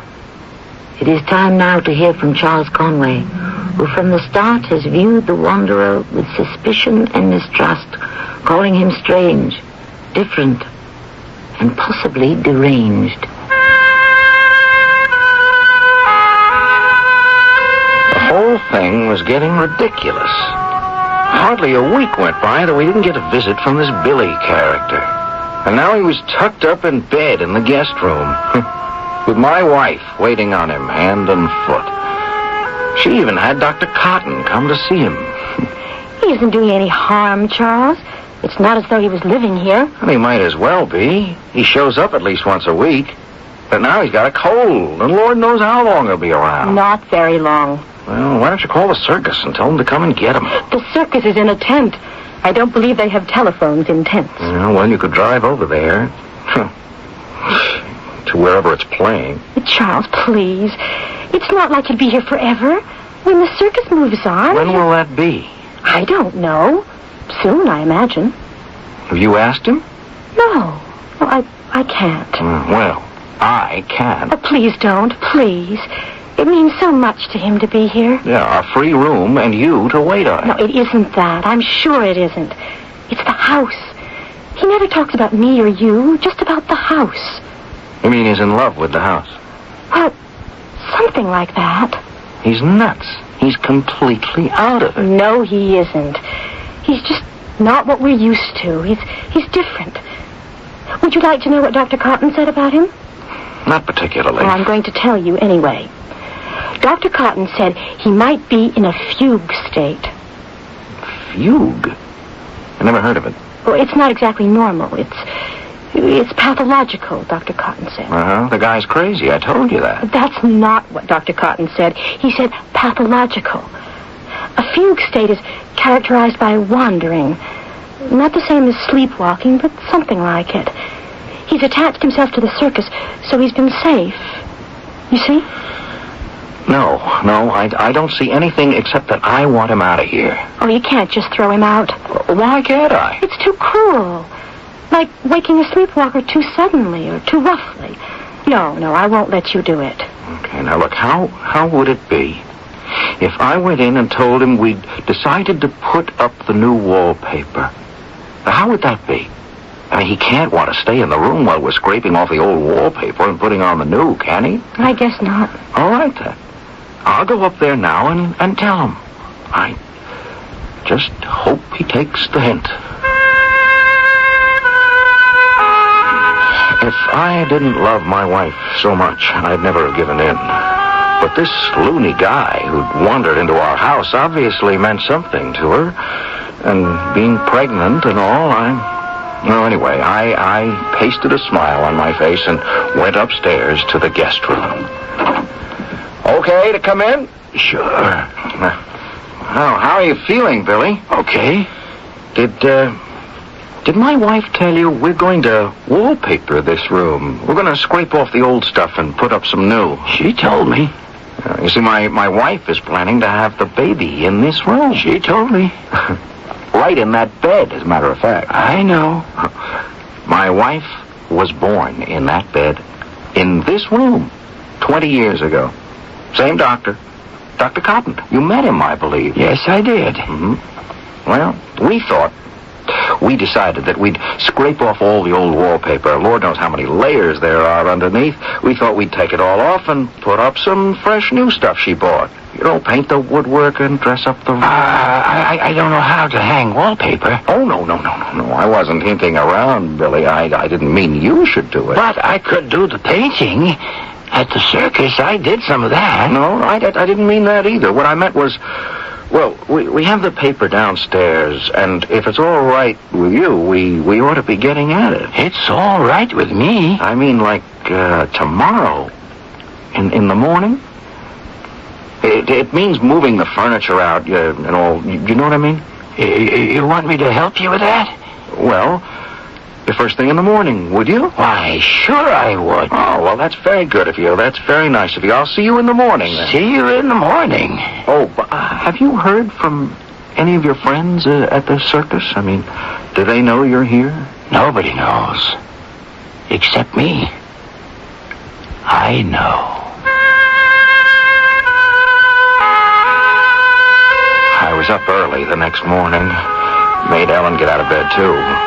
Frankly, I wanted to get this peculiar man out of the house as soon as possible, and creating a disorder in his room seemed at least a step toward uprooting him. But when I got there, the room had already been transformed. I did it, Mr. Conway. Why, yes, you did, didn't you? You see? Everything in the middle of the room. So I see. But there's plenty of room to get at the walls. You see? Well, I appreciate this, Billy. My wife is bringing up some hot water and some rags and brushes, and all we have to do is soak the old paper, soak it good.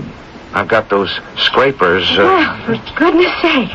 Look at all you've done. No, Billy did it all by himself. No fooling. I got up early. You must have. Well, here's the hot water. Let's get started. You said the people at the circus don't know where you are, Billy. No, they don't. Don't you think they'll be worried about you? I don't think so. Well, they might be. Oh, no, I don't think they're worried at all. I'm sure they're all very fond of you, Billy. I don't think so. Now, Billy, we're very fond of you. Why wouldn't they be? Look here. Look at this. What is it? There's a mark on the wall. What is it? Let's see. Oh, the paper's off. Hey, Billy's got down to the original paint. What is that? It's the shape of a... Oh, I know. One of those wall phones. That's what it is. Somebody had a wall telephone in this room. Yeah, you hardly see those anymore in these houses. I think this is very exciting. Well, I never would have called taking off wallpaper exciting. Makes me feel good. Look, I found something else. What? What did you find? Numbers. Oh, 5392. What do you think that means, Charles? A phone number, maybe. Oh, couldn't be, with just 4 numbers. I just thought being next to the phone... Phone numbers have 7 digits, not 4. Anybody home? Oh, the doctor's here. Upstairs, Dr. Cotton. He said he'd come back, and he did. We're in the guest room. Well, what's going on? Well, we're getting ready to paper the room, Doctor. Look what I found. Underneath everything. Well, now, how about that? Where an old wall phone used to be. Oh, yes. Lots of people had wall phones in the old days. And look here. Numbers. 5392. Somebody's phone number. That's what Charles thought. But just 4 numbers. Couldn't be. Oh, yes, it could. 50, 60 years ago, you didn't dial a number. You picked up the phone, and a nice female voice said, "Number, please." And you told her the number you wanted, like Cooper's Plains 5392, and she repeated it. Cooper's Plains 5392. Yes, please. Wait a minute. That's my number. Cooper's Plains 5392. That's my number. No, Doctor. Not now. Years ago. When I first started out in practice. I remember it well. How could I have forgotten it? Cooper's Plains 5392. too. The old man was obviously agitated about something. He muttered to himself, repeating his old phone number over and over, shaking his head as though to clear it, not succeeding. Finally turning to us, and after babbling incoherent excuses, he started to leave, only turning at the door to inform us that he'd be back. Three of us went back to work. In less than an hour, Dr. Cotton did return. Please, stop, all of you. I want to speak to this gentleman. To me? Yes, Billy, to you. Sit down, will you? Because I'm going to tell you something. I'm going to give you a name. You may recognize it or you may not. That's a chance we'll take.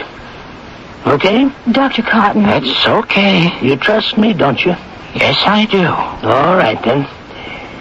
Now, James Reed Fairburn. That mean anything to you? James Reed Fairburn? No? Doesn't? Well, it should. Because that's who you are. Dr. Cotton... You were born 51 years ago in this house. Here? Right here. Maybe in this very room. Now, can you remember back to what made you give up being James Reed Fairburn? What made you start wandering all over the countryside? Try, will you? I know it's hard, but try. Are you my Uncle Walter? Dr. Cotton. Hush, hush. Are you my Aunt Bertha? Don't say anything. Leave him alone. Are you Uncle Harry? Where's Aunt Sylvia? Where's Uncle Elmer? Where's Aunt Jane? Where's everybody? Where are they? There's nobody. Papa and Mama died in the automobile. Now there's nobody. Except Aunt Bertha and Uncle Harry and Uncle Walter, and they don't want me. They don't say it to my face, but I hear them talking, and I see them looking at me like they don't know what to do with me, like I'm in the way. I feel like something left over, something that's no good, a nuisance, a bother. So I know what? I run away when nobody will think I'm a nuisance. That's what I'll do. And I'll go back to the beginning, and I'll start all over again. I'll go back to when things were nice. People loved me. I'll go back. Dr. Cotton. No, it's all right. He's only fainted. He'll come around in a minute. Put that pillow under his feet. He'll be okay. And I think when he comes to, he'll know that he's James Reed Fairburn. But how do you know who he is? I went home and looked up my old records from when I first went into practice here in Cooper's Plains. Here in this house, I delivered the first child of my career. It may have been in this very room. He weighed 7 pounds. Mr. and Mrs. Fairburn were proud parents and loved him very much. But what happened? His parents were killed, both of them, in an automobile accident. He was about 10 years old at the time, and the relatives buzzed around and made a big fuss. But in the end, nobody wanted to give him a home. He must have overheard them talking about it. Maybe he just sensed it.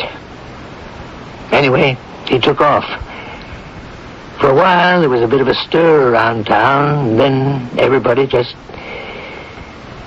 forgot about him. Do you think all this time he's been looking for his home? Dr. Cotton, he's opening his eyes. So he is. Well, how do you feel? All right?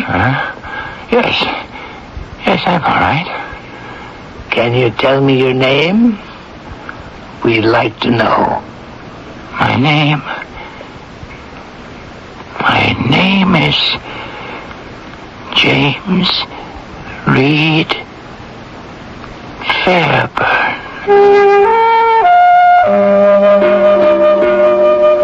He went back to the circus that same day. The week after, the circus moved to another state, and he went with it. We had postal cards from him from time to time, all signed, Sincerely yours, James Reed Fairburn.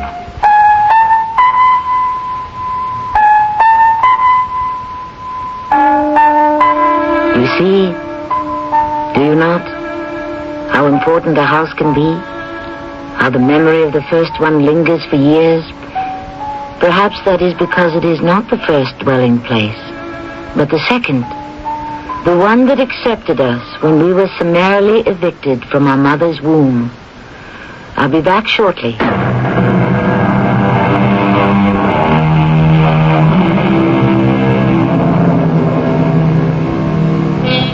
Is the day upon us when only those at the top of the economic ladder can possess and live in a house, while the rest of us are relegated to sections of space in huge buildings that lodge besides ourselves? People who are strangers to us? Oh, I do hope not. For the enfolding arms of a house can be as precious and perhaps as necessary as a mother's embrace. Our cast included Diane Kirkwood, Tony Roberts, Bernard Grant, and Robert Dryden. The entire production was under the direction of Hyman Brown.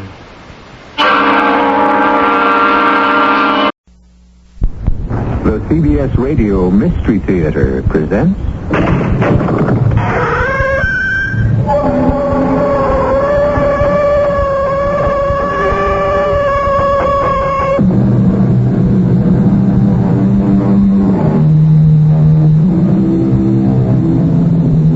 Come in. Welcome. I'm E.G. Marshall. They say Mark Twain was America's greatest humorist, and that's probably true because he was one of the most serious men ever to be born in this country. To Mark Twain, laughter and tragedy were two sides of the same coin, and most of the time, the coin was counterfeit, which in itself is the great joke life plays on most of us. And since life is a jest which ends in a mystery, we are privileged to present one of Mark Twain's greatest mystic fantasies. You can save him. They all think he stole the money. But it isn't true. You can think of everything. Think of something now. Something. Help me. Call another witness. There are no witnesses. All we have is his own word that he didn't steal the money. You do have a witness. Who?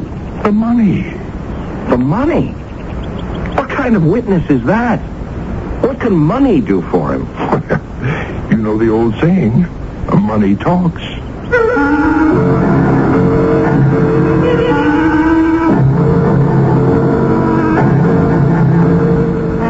Our mystery drama, The Mysterious Stranger, was adapted from the Mark Twain classic especially for the Mystery Theater by Sam Dan and stars Tony Roberts. I'll be back shortly with Act One.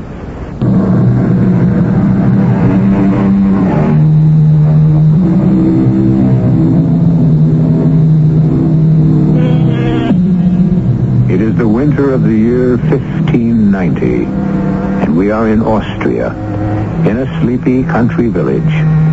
Here, high in the mountains, there are still demons and evil spirits, and witches are burned at the stake regularly.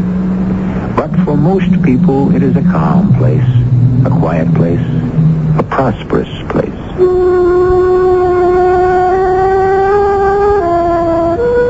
My name is Theodore Fisher. I'm the son of the church organist, who was also the leader of the musicians, teacher of the violin, composer of the hymns, tax collector of the commune, and in many ways, a useful citizen. I am not useful at all. I have been away to the university in Vienna, where I became a lawyer. There isn't much opportunity to practice law here.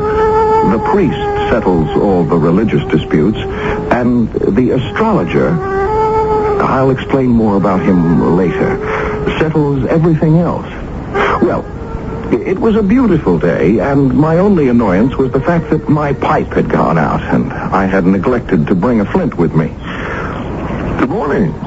Oh, good morning to you, sir. Oh, I'm sorry. I seem to have startled you. Oh, it's quite all right. Is there any way I can be of service? Service?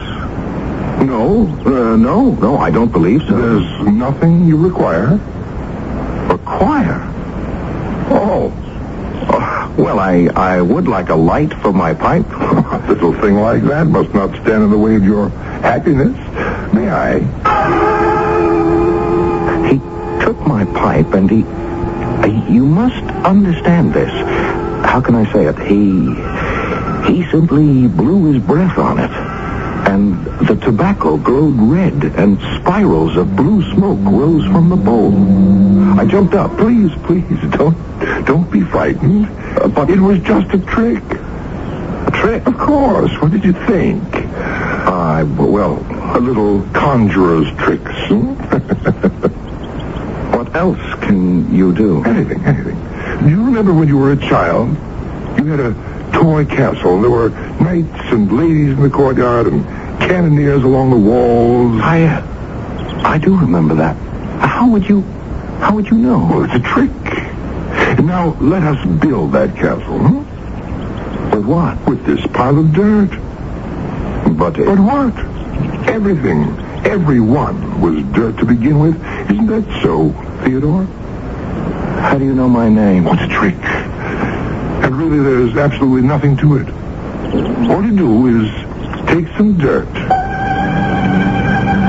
All he did was take some dirt, and before you knew it, he made a crowd of little men and little women, each no bigger than your little finger, and they all went diligently to work as they cleared a space of a couple of yards and began to build a cunning little castle. 500 of these tiny but living, breathing people, swarming about, laboring diligently, wiping the sweat off their faces. I looked at the stranger and I asked, "Who are you?" "An angel." "Of course. An angel. Who else? Do you have a name?" "Well, certainly. Satan." "Satan?" "Why do you seem so distressed?" Satan. Well, that's his name, you know. "Yes, I know. He's my uncle."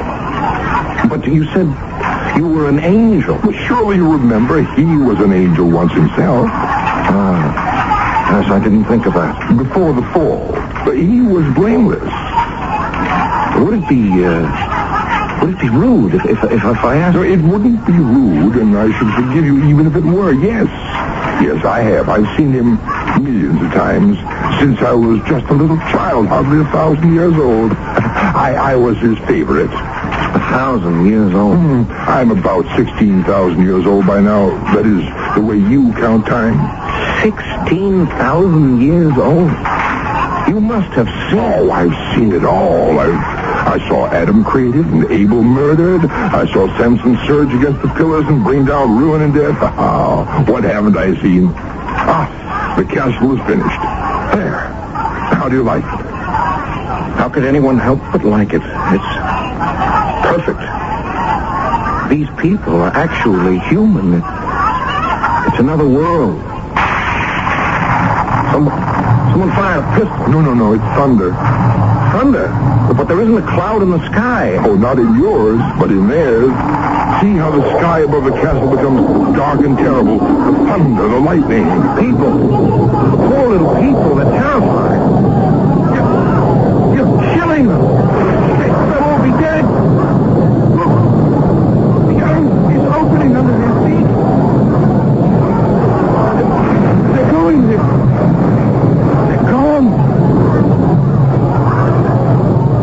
The earth has swallowed them up. They're all gone.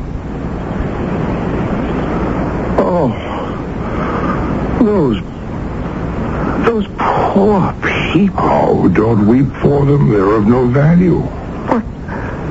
But they were living creatures. It's no matter. We can make plenty more. Shall I? No. You'll only destroy them again.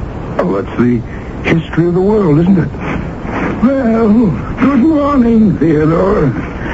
Oh. You startled me, Uncle Peter. How could I startle anyone? I didn't see you coming. Were you busy with great thoughts? Oh, no. I was merely talking to this...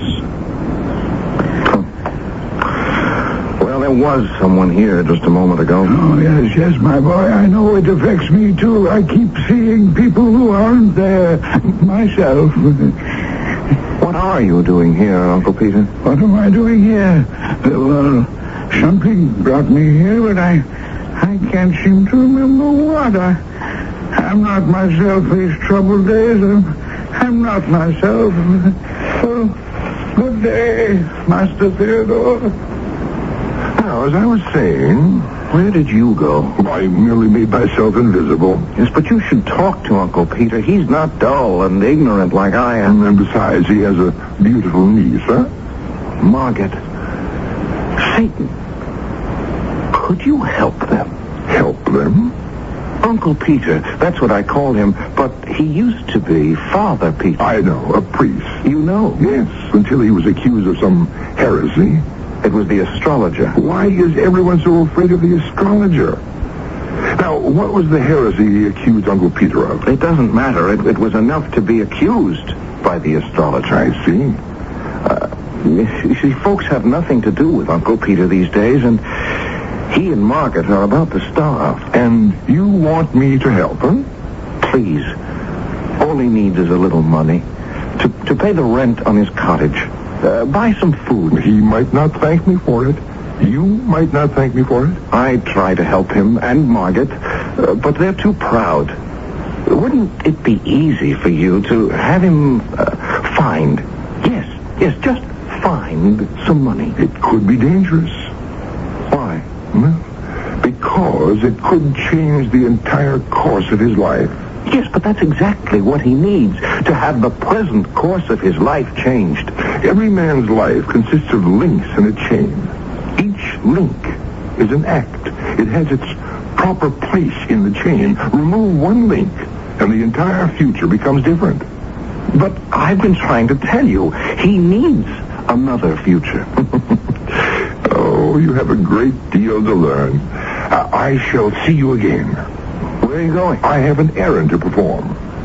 You won't help, Uncle Peter. Well, I'm not sure you'll consider it help, but we shall see what we shall see. And he was gone. As suddenly, as unaccountably as he had appeared. A mysterious stranger had vanished. Was it a dream? My imagination? No. In the first place, I am not a dreamy person. Second, it was too real, too vivid. And while I was still debating the matter in my mind, I became aware of Uncle Peter. I remember now, Theodore. What do you remember, Uncle Peter? Why, I have come here. Yes, I lost my purse. There wasn't much in it, but a very little is a great deal to me, for it was all I had. Have you seen it, my lost purse? No, Uncle Peter, but I shall be happy to help you look. That is what I was going to ask you. But it won't be necessary. Here it is. But yes. But what, Uncle Peter? It's mine, and yet it isn't mine. I'm afraid I don't understand. Oh, the purse is mine, yes, clearly mine, but not the contents. This is fat. Mine was flat. This is heavy. Mine was light. Look. I looked, and I listened. I could hear the jingle of coins, gold coins. And then I saw them, as Uncle Peter knelt on the grass and carefully poured the coins on the ground. There were There were hundreds of them. I'd never seen so many gold coins in my life. Such bright, shining gold coins. It almost hurt my eyes to look at them. They were so bright, so new, so freshly minted. Who has been here? Why? No, you must not lie to me, Theodore. Has anyone been here? Not a human being, Uncle Peter. I don't understand. I know you're telling me the truth. It's the money. It comes to over 1,100 ducats. Oh, dear, if it were only mine. But it is yours, Uncle Peter. Every single piece. No.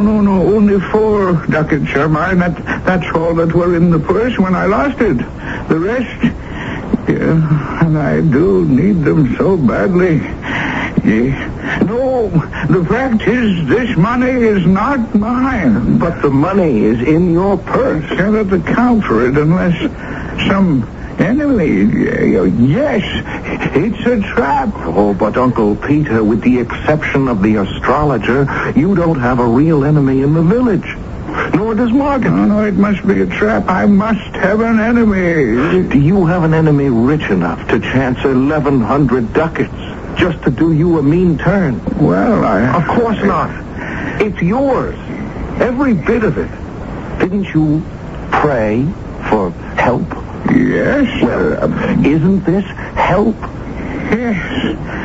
Yes, I'll take it. And I shall do good things with it. And I'm sure everything will be all right.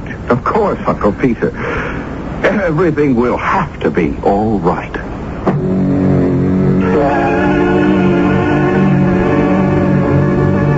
But you know and I know that it's not going to be all right. People may get to live happily ever after in many of Mark Twain's stories, but getting there is usually quite a problem. Also, we've been chatting here about someone called the astrologer. He shows up soon to complicate matters. All in all, Act 2 will pose plenty of problems when it arrives here in just a few moments.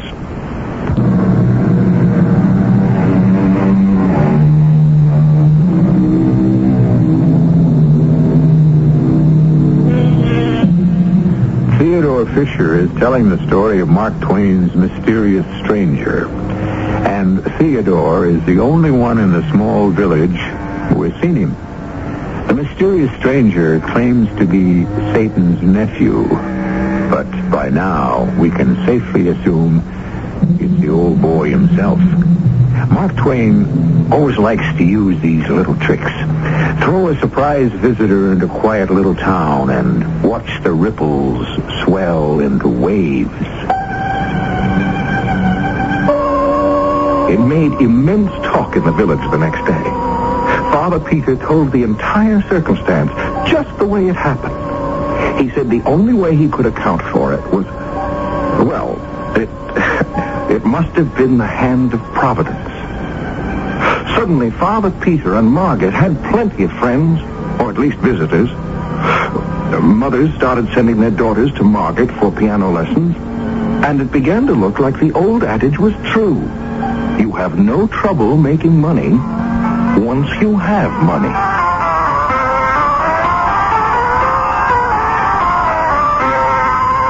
Oh, Theodore, how long have you been standing there? I didn't want to interrupt you, Margaret. I don't know when I've been so happy. I'm glad you have so many friends. Well, it's the gold that has many friends. I still have the very few who always... Well, you know what I mean. And how is your uncle? He's a new man. But I'm afraid. Afraid? Of what? Well, Uncle Peter says it was the hand of Providence that brought the gold. And, wasn't it? Well, I believe it was, but there are tongues wagging in the village. There are those who say it's the hand of Satan. Satan? Yes. Oh, how would they know? I mean, why should Satan want to give your uncle all that money? Theodore, I don't understand it. One day we're poor, the next day we're rich. One day we're alone in the world, and the next day we have scores, hundreds of friends. Don't even try to understand it. Everything will be all right. But one thing troubles me deeply. What? The astrologer.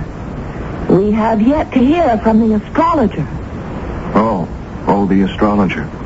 Oh, well, what can he do anyhow? I tried to pass it all off as a joke. But the truth is, the very name of that man sent shivers down my spine. The astrologer. He made it his business to know everything that went on in town, and to become involved in it somehow.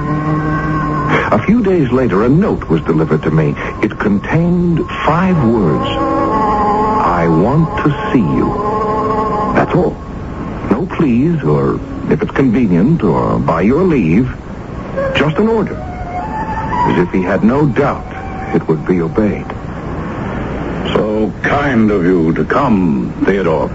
Yes, sir. You were there when Peter claims he found this money? Oh, well, it's true, sir. I was there. He came upon the purse, and it was filled with gold ducats. It was? How many? Oh, over 1,100. Exactly how many? 1,107. But Peter gave out that there were 1,100. I suppose he gave it a round number. Oh, that settles it. Settles what, sir? Theodore, my lad, that money was stolen. Oh, but I was there when he found it. True, but were you there when he stole it?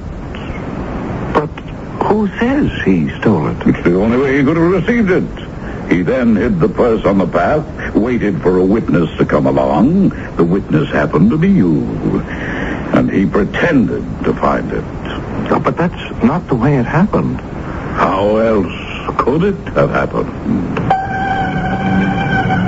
How else? Could I dare to tell him about the mysterious stranger? Well, that would get me burned at the stake. And besides, how did I even know for sure there was a stranger? Mysterious or otherwise. I didn't know what to say. So I said nothing. I wandered around for hours just trying to think. And then, finally, I decided to go see Uncle Peter. But he wasn't at home. Where is he, Margaret? In prison. No. The money, the gold, is in the hands of the sheriff, and Uncle Peter must wait for trial. Margaret, he's innocent. I know, but the astrologer is inflaming the entire town against him. Why? Why does the astrologer hate him? I don't know. How will you live? Oh, I'll manage somehow. People will stop sending their children here for music lessons. And, Margaret, you know how I feel. No. Thank you, Theodore, but I would only bring you misfortune. I don't care. You would after a while. Well, then at least let me help you. I couldn't take anything from anyone, Theodore. The Lord will help. With all due respect, it didn't look as if the Lord was going to be of much help.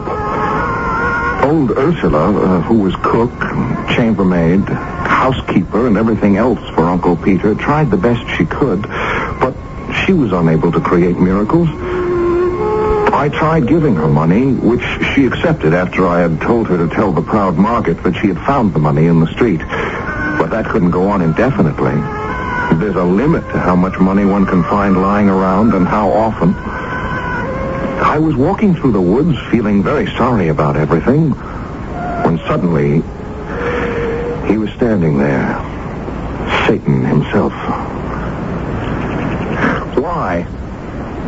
Why did you let these things happen to Uncle Peter? Well, I didn't let anything happen. I told you, and quite clearly, it would affect the course of the rest of his life. Finding that money would set an entire new chain of events in motion. All right, but we have to do something to help. Why? Why do you always feel you have to help people? You see where it can lead. But I can't just let him go under. Why not? I suppose that's the difference between you and me. Now, let me tell you the difference between us. Man is made of dirt. Remember, I saw him being made. I am not made of dirt. Man is a museum of diseases, a home of impurities. He comes today, he's gone tomorrow. I am of the aristocracy of the imperishables. Oh yes, one more thing. It's the smallest thing, but the most important. You know what it is? No. Man has the moral sense. The moral sense? Do you know what that is? The moral sense. I'm not sure that I do. Well, you should find out. You have it. I don't. And that's the difference between us. I couldn't win an argument with him. We walked along the path, chatting about everything under the sun, when I happened to notice Ursula. Old Ursula sitting underneath a tree. She had a sickly-looking stray kitten in her lap. Satan. Yes? Help her. Why? She works for Uncle Peter and Margaret. She and Margaret are starving. Help her to help Margaret. Once again, you want me to help someone. Just see that they have enough to eat. You know what I told you about introducing a different link into the chain of someone's life? But they're starving. Oh, this moral sense of yours. Very well. Good day, Mother. What have you got there? Any fool can see a kitten. I understand you're very poor. Why do you want to add another mouth to feed? Why not give that poor thing to some rich person? No, the rich wouldn't want this unfortunate creature. It's only the poor that have charity in their hearts. God will provide for this kitten. Oh? What makes you think so? I know so. Not a sparrow falls to the ground without his seeing it. Ah, yes, but it falls just the same, huh? So what good is seeing it fall? What good does it do the sparrow? No. Go about your business, you blasphemous fool, or I'll take a stick to you. I was terrified. There was no way to talk to Satan. But he only smiled at her as if a mere mortal were incapable of insulting him. She jumped to her feet and the kitten leaped from her lap and started running around her.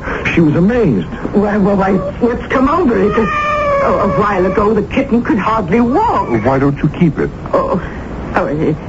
It's such a pretty one. The home is so lonely with the master locked up in jail. Oh, poor Miss Margaret. Oh, she'd be glad of the company. Besides, you can have an income from that cat. An income? Are you mad? This particular kind of cat is called a lucky cat. And why is it lucky? Well, the cat isn't particularly lucky. The owner is lucky. And why is the owner lucky? Because every morning the owner of this cat finds 4 silver groschen in her pocket. Have you nothing better to do? You're lying, making a fool of me. Now look in your pocket. You'll be punished for that. It's groschen. In my pocket, I have 1, 2, 3, 4 silver groschen. Oh, sir. Dear, kind master and benefactor, let me kiss your hand. I told you it was a lucky cat. Oh, it is. It is. The 3 of us walked back to the house. Ursula said we must stay for supper. Poor Margaret. She didn't mean to be inhospitable, but what on earth was there to eat? She was so embarrassed. But that cat was an enchanted thing. If you put a fish in the frying pan, as soon as you took it off, bang! Another one appeared in its place. If you poured wine from a bottle, there was just as much left as before you started. Margaret was absolutely astounded by it all. More fish? Yes, mistress. Well, where did you get it, Ursula? It's a gift of Providence. And the wine? Providence. Now, Ursula? Miss Margaret, don't you believe in Providence? Well, of course I do, sir. Well, then why do you question it when you see it? Well, I don't know. I have chicken and beef. Ursula? Providence, mistress. I stole a glance at Satan. He had that amused smile on his face. And I looked at Ursula and Margaret. They were so happy. From being faced with actual starvation, they were now living in the midst of plenty. I was convinced that finally, everything would be all right. After all, what could go wrong here?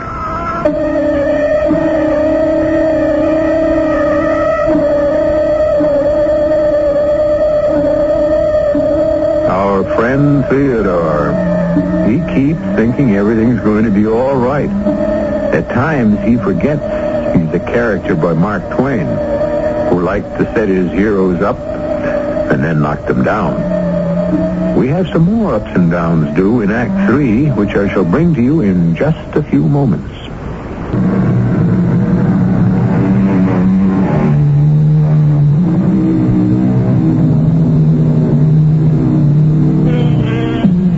Once again, Theodore has asked the mysterious stranger, who is Satan himself or else his nephew, and does it matter, to interfere with what seems to be a natural course of human events. And really, he asked for little enough, just some food to keep them alive.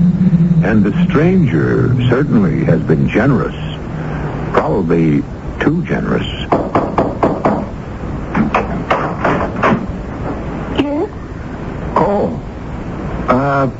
You're Gisela Knorr, aren't you? Yes, Master. What are you doing here? Oh, I work here for Ursula. You do? Oh, yes. I scrub the pots and pans and dishes and floors and windows and walls. I scrub everything. Is Miss Margaret in? Oh, no, sir. She is not home. And Ursula? Oh, yes. She's drinking her tea in the kitchen, sir. Come in. How do you like my servant, Master Theodore? But is it wise? Wise? I can afford her. You should know all about my lucky cat. I can have anything I want. And you know what I wanted all my life. What I'm trying to say is... A servant. Now, this might not mean anything to you, but if you were a servant and spent all your years serving others, why, you'd want to have... I'm asking if it's wise to engage Gisela Knorr. After all, her grandmother was burned as a witch. I know, but there's nothing wrong with her. Oh, I'm not saying there is. I only think... The truth is, she's the only one I could get to come here and work for me. Of course, I worry by nature. And since I feel the way I do about Margaret, I worry about any trifle that might seem to threaten her. But this time I tried to dismiss my worries. I almost succeeded. And then I was walking down the street in the village. I was about to turn the corner when I heard voices. I knew those voices. One was Gisela. The other was the voice of the astrologer. So, Gisela, my good girl, what are you doing these days? Well, sir, I'm employed by Ursula. Ursula? She's the housekeeper for Uncle Peter. She gives me 2 silver groschen a week. 2 silver groschen? Besides my keep and my clothes. She must be wealthy. Oh, they live off the fat of the land, let me tell you. The prince himself don't sit down to a better table. Well. Thank you, Gisela. That thank you. That sent cold shivers down my spine. I had to do something. The astrologer. He'd visit the house. He'd see the frying pan that never emptied itself. The wine bottle that was always full. His mind would gladly leap to one conclusion. Witchcraft. And both Margaret and Gisela would be doomed. There was nothing I could do by myself. I needed help. Are you looking for me? You have to help. Again? Please. You want me to save them from being charged with witchcraft? Admit it. Well, No, not exactly. I want you to interfere, but not really interfere. Mm-hmm. I'm only asking for a return to the status quo. Let it be as if you didn't help. Oh. Well, that's very simple, isn't it? It's so simple you don't even need me. You could handle the matter yourself. Me? Of course. What is the source of all their bounty? The cat. Yes, the lucky cat. Therefore, all you have to do is get rid of the cat. Get rid of the cat?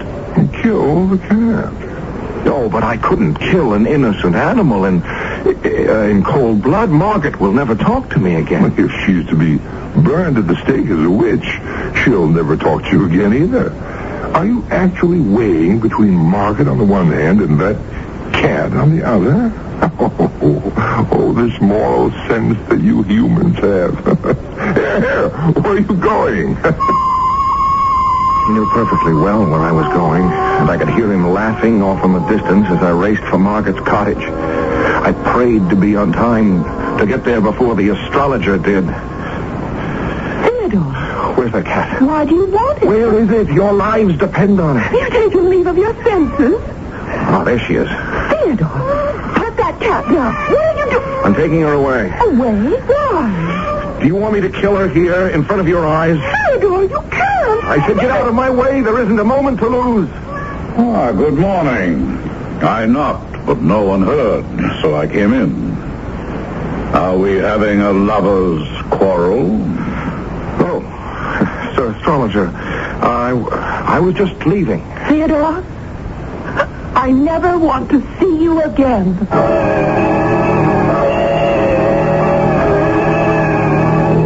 Well, the deed has been done, I see. Yes, but you'll never speak to me again. Well, women seldom realize how long never can be. You saved her. The astrologer asked if he could have a bite of food and a drink of wine. And you know, there was nothing in the house. Nothing at all. I've lost her. I've lost her for good. He was quite disturbed about it and angry with himself for having listened to the wild story of a stupid young girl. Well. All in all, it was a good day's work for you. Why did I have to get rid of that cat? Oh, that cat was wandering alone in the woods and ill just a few weeks ago. It was doomed in any event. I didn't see my mysterious stranger for a while after that. I didn't see anyone. Margaret would have nothing to do with me. And I didn't care to have anything to do with anyone else. Life was lonely and sorrowful. And I was having all sorts of melancholy thoughts when there was a knock on my door one morning. Theodore. Margaret. May I come in? Oh, please. I've come here to ask you a favor. Anything. The Duke arrived this morning, and my uncle is to be tried this afternoon. Oh. And he needs a lawyer. You want me to defend your uncle? Yes. Oh, but I'm not really very good. You believe my uncle is innocent? In your heart, you believe it, don't you? Yes. Then you'll be better than a smart lawyer who doesn't believe it at all. Margaret, about the cat. I can only believe you had a good purpose in mind, although what it was, I'll never understand. Then you forgive me. I forgive you. How could I possibly get Uncle Peter acquitted? The astrologer was put in the witness box. I did the best I could. Now, Sir Astrologer, you claim these gold coins are yours. I do, young man. I, myself, was present when Peter found them. You mean when he claimed he found them? If the money is yours, how did you come by it? I found the bag in the road. When? More than 2 years ago. And what did you do? I brought it home, hid it in a secret place in my observatory tower, intending to find the owner if I could. I made diligent inquiry, but nothing came of it. And then? And then I thought, why not use the money to finish the foundling wing in the orphan asylum? So I took the money out of its hiding place and counted it to make sure it would be enough. And then, I'm sorry to say this, just as I was restoring the bag to its hiding place, I looked up, and there was Peter standing behind me. Well, how could that be? He often came to my place unannounced to ask for a little help. He was quite needy. Proceed, sir. I became uneasy and decided not to use the money just then, but to wait a bit longer in case the owner might show up. And then? When I heard of Peter's find, I was happy for him, naturally. Naturally. I had absolutely no suspicion until I discovered my own coins were gone. And I detected 3 suspicious circumstances in Peter's story. Well, please name them. A, Peter claimed to have found his money in a path. I found mine in the road. B, his find consisted exclusively of gold ducats. So did mine. C, he found 1,107 ducats. I found exactly the same. It was telling evidence. I could see it on the faces of all in the court, especially the Duke. Besides, who would be inclined to disbelieve so powerful a person as the astrologer? They would find Peter guilty for sure. And suddenly he was there. Satan, in the back of the room. I turned to the Duke. Your Excellency, may I have a short respite? Listen to me. We must save him. You never learn. The disgrace of the scaffold. Your moral sense, it will be the death of you one day. Go back there and call a witness. What witness? It will occur to you at the right time. Now, Sir Astrologer, suppose we prove that this money on the table here is not the same money that you found. Then it would belong to Peter. I would say so. Your Excellency, may I call another witness? I should say witnesses. Your Excellency, it's too late in the trial for new witnesses. But these are not new witnesses. They have already been partially examined. The coins, Your Excellency, they are witnesses. But coins cannot speak, young man. But they can. Witchcraft. Be careful, young man. Look, you see, each coin speaks. Each coin declares it is not the one the astrologer claims he found 2 years ago. By its date, each coin proclaims it. Each coin declares it did not exist 2 years ago. If Your Excellency will examine the dates, he will see that these coins were only minted at the end of this year. They're scarcely 6 months old. There was a great shout of approval. The astrologer had finally been brought to book at last, and the money was restored to Peter, and everyone crowded around him. He had many friends now. I looked around to thank Satan, but he had disappeared. Finally, I made my way over to old Uncle Peter. Sir, what is the moral sense? The moral sense? Why, that is the faculty that enables us to distinguish good from evil. Well, that sounds as if it could be considerable trouble. Oh, yes. But it's the most valuable thing we have. Valuable? Good heavens, lad. It's the one and only thing that lifts us above the beasts and makes us certain that one day we shall inherit immortality.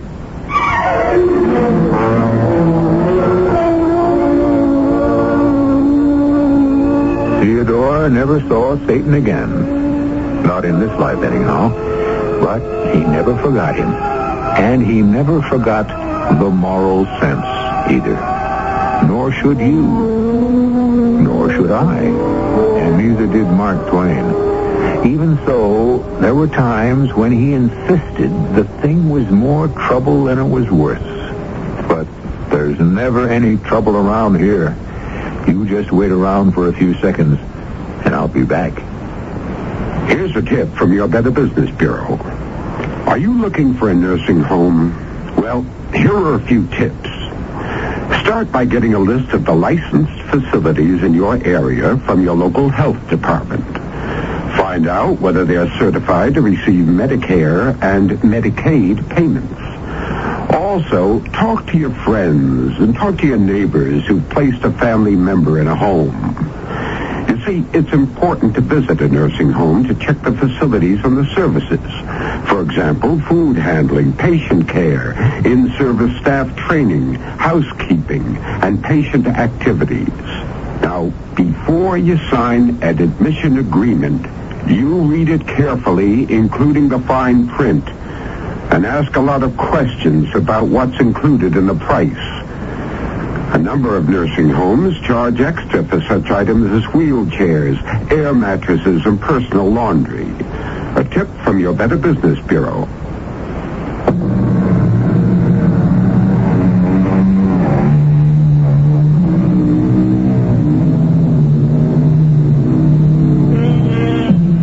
Mark Twain, by far the funniest man our country had ever produced, and yet underneath a wisdom and an understanding.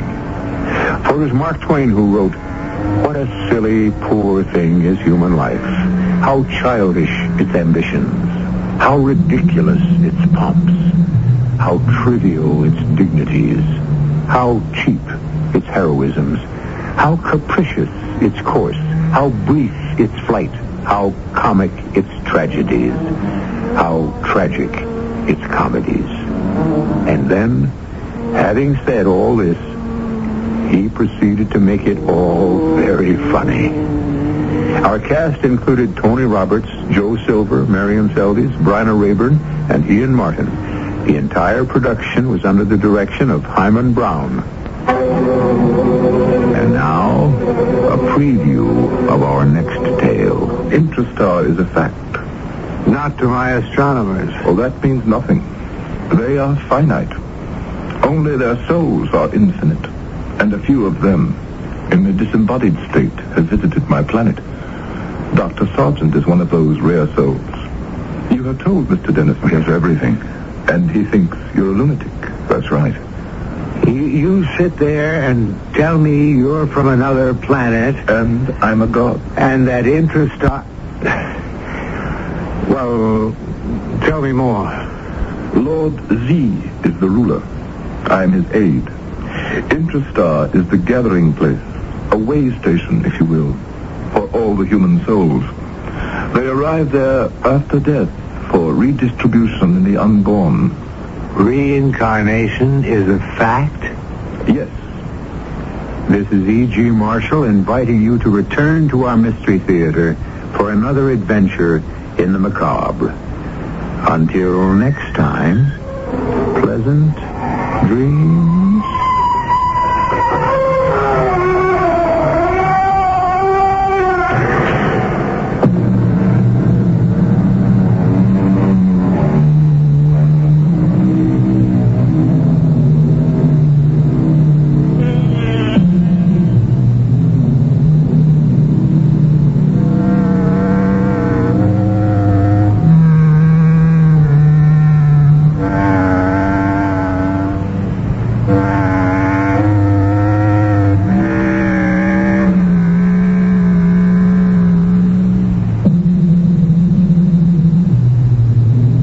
CBS Radio Mystery Theater presents...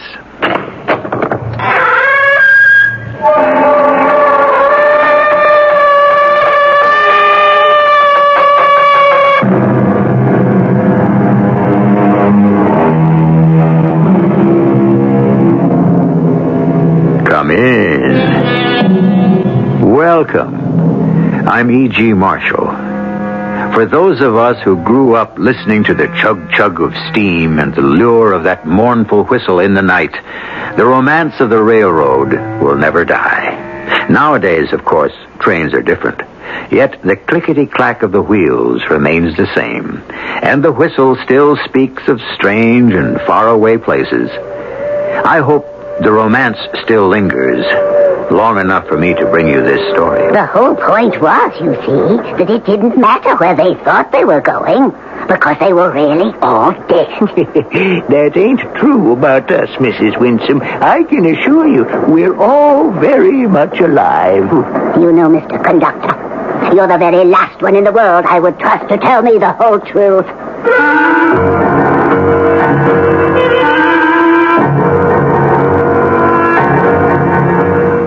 Our mystery drama, Journey to Somewhere, was written especially for the Mystery Theater by Ian Martin and stars Norman Rose and Carol Teitel.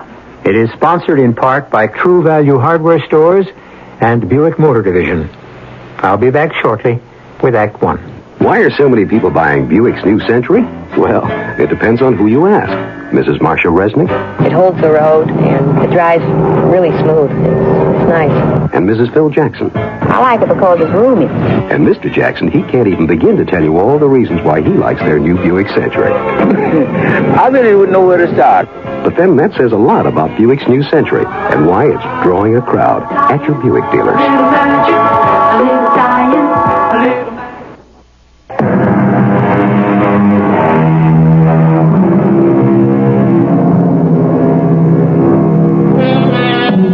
On a certain day, in a certain year, not so very long ago, a certain train pulled out of a terminal in one of our major cities and headed north.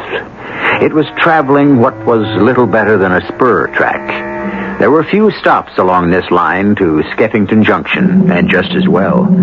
For weeks, this part of the country had lain gasping in the clutch of one of the most bitter winters in Weather Department history. For the record, the locomotive was number 711. A cosmic joke, considering all the bad luck this train carried with it, and was heading into. Sounds almost like a ghost train, doesn't it? I beg pardon? Maybe I should beg yours. A silly sort of remark, I guess. What I meant was, all this snow, it muffles the sound, sort of a dream-like quality. I was thinking the same thing.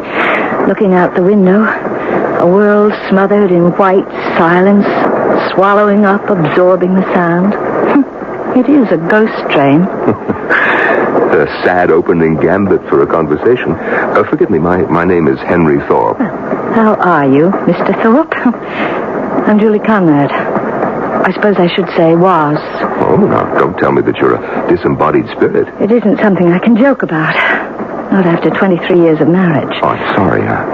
You're widowed. No, it hurts a lot worse than that. Divorce?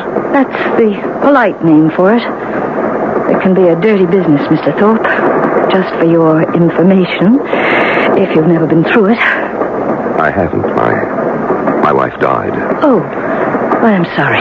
Well, it's some time ago. Does one make adjustments?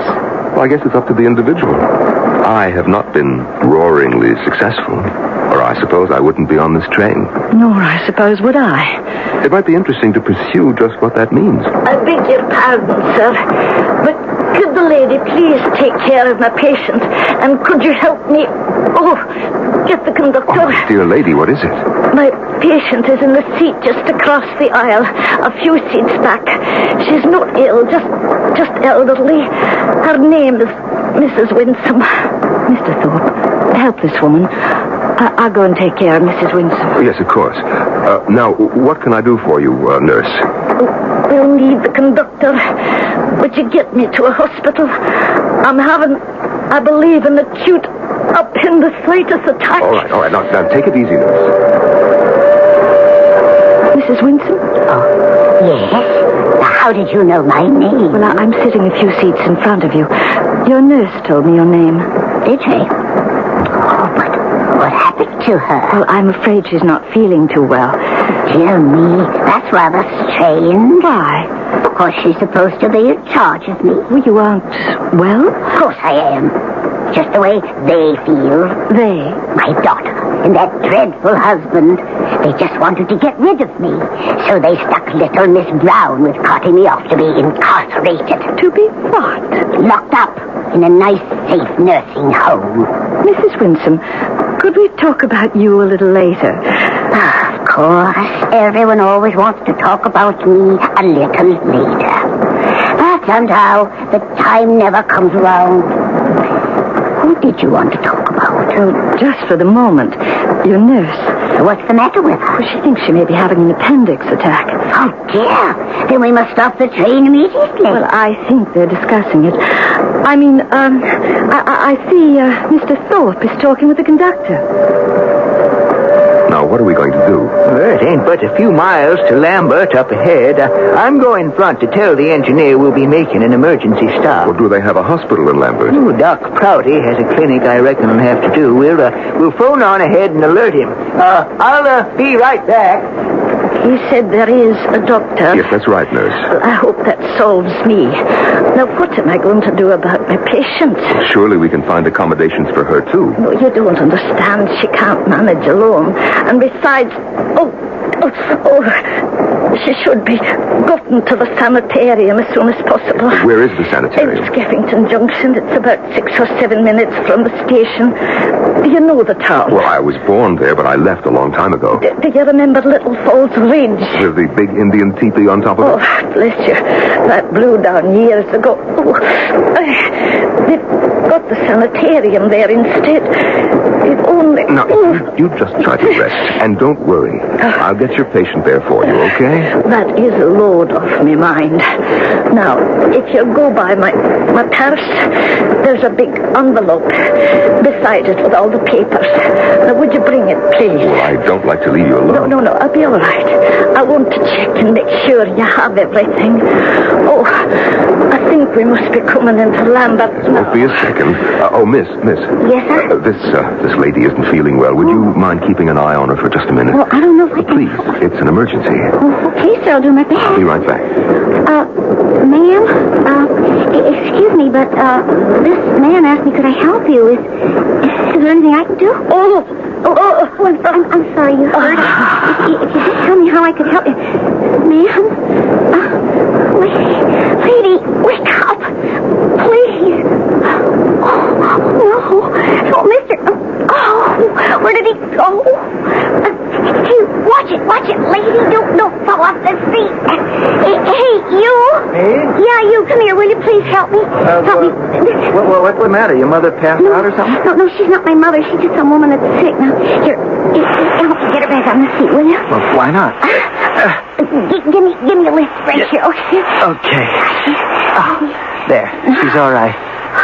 Hey, what's the big idea of the train coming to a sudden stop like this? It's coming into a station, I guess.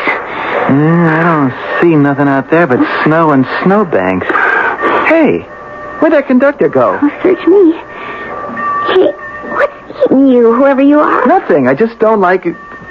Why should we be stopping here? What's the matter? You act like you had cops on your tail. Hey, I never said that. Okay, miss. And you, son. Thanks for helping out. I'll take over now. Hey, you know why we're stopping here, mister? Yes, to get this lady to a hospital. What happened to her? Well, I think she just sort of passed out, Mr. Thorpe, Henry Thorpe. Oh, yes. Now, let me see. She's breathing all right. Maybe it's a blessing she won't feel the pain. All right, thanks again. The conductor and I will handle the rest. Yes, sir. Hey, where are you sitting? Oh, right over here. You mind if I sit with you? I don't know. I want to ask you something. What? How come you thought I might be, taking off from the cops? Maybe it takes one to know one. What does that mean? It means bug off. I'd rather be alone. Okay, suit yourself, sister, if that's the way you want it. That's the way I want it.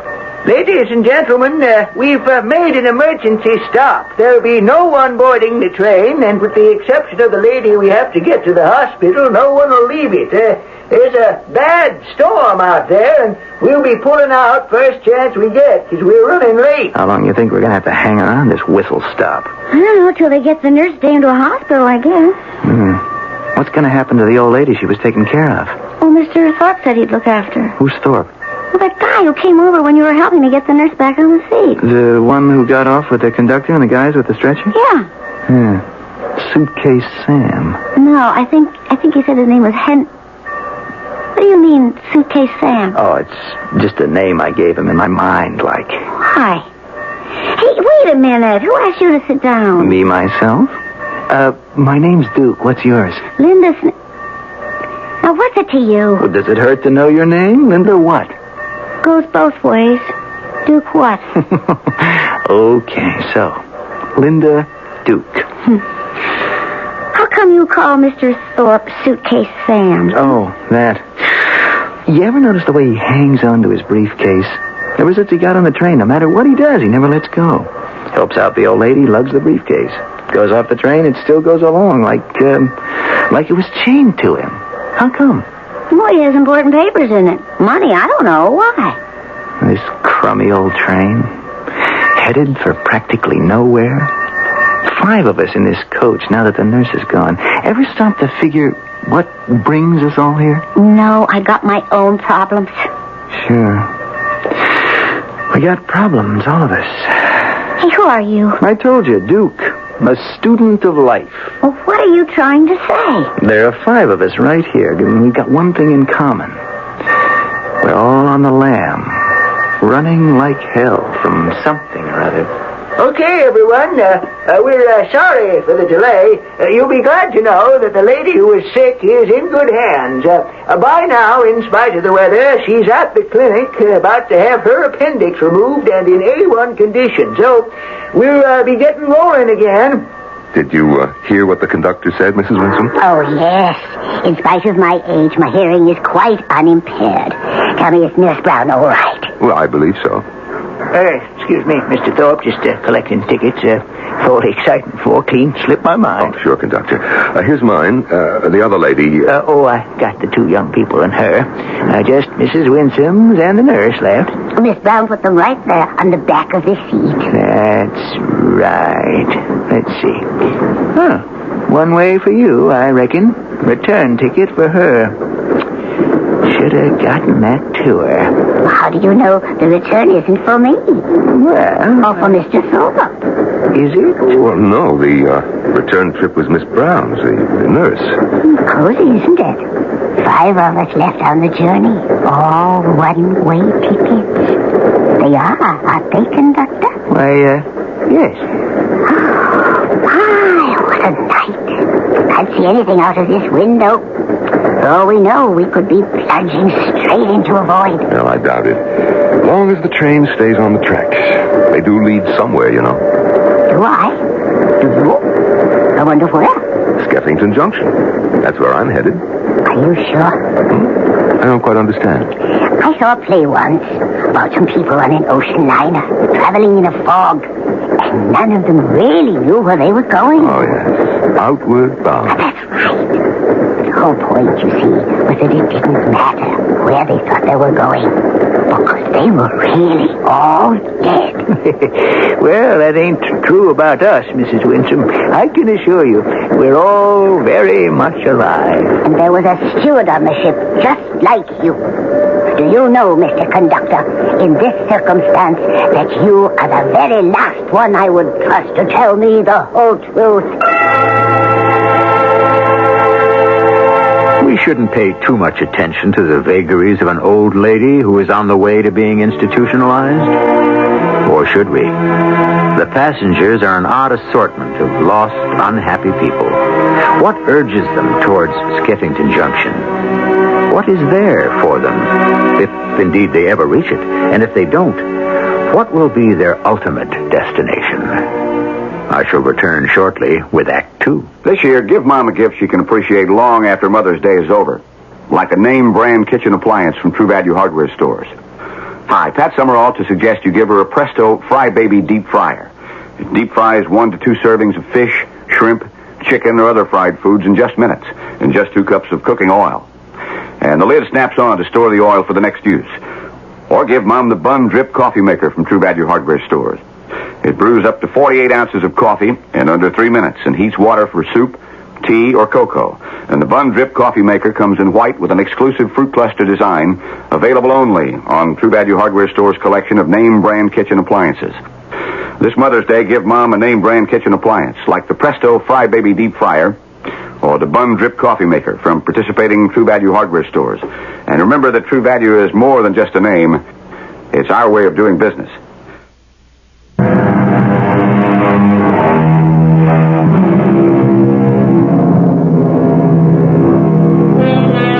The night is a blur of swirling snowflakes.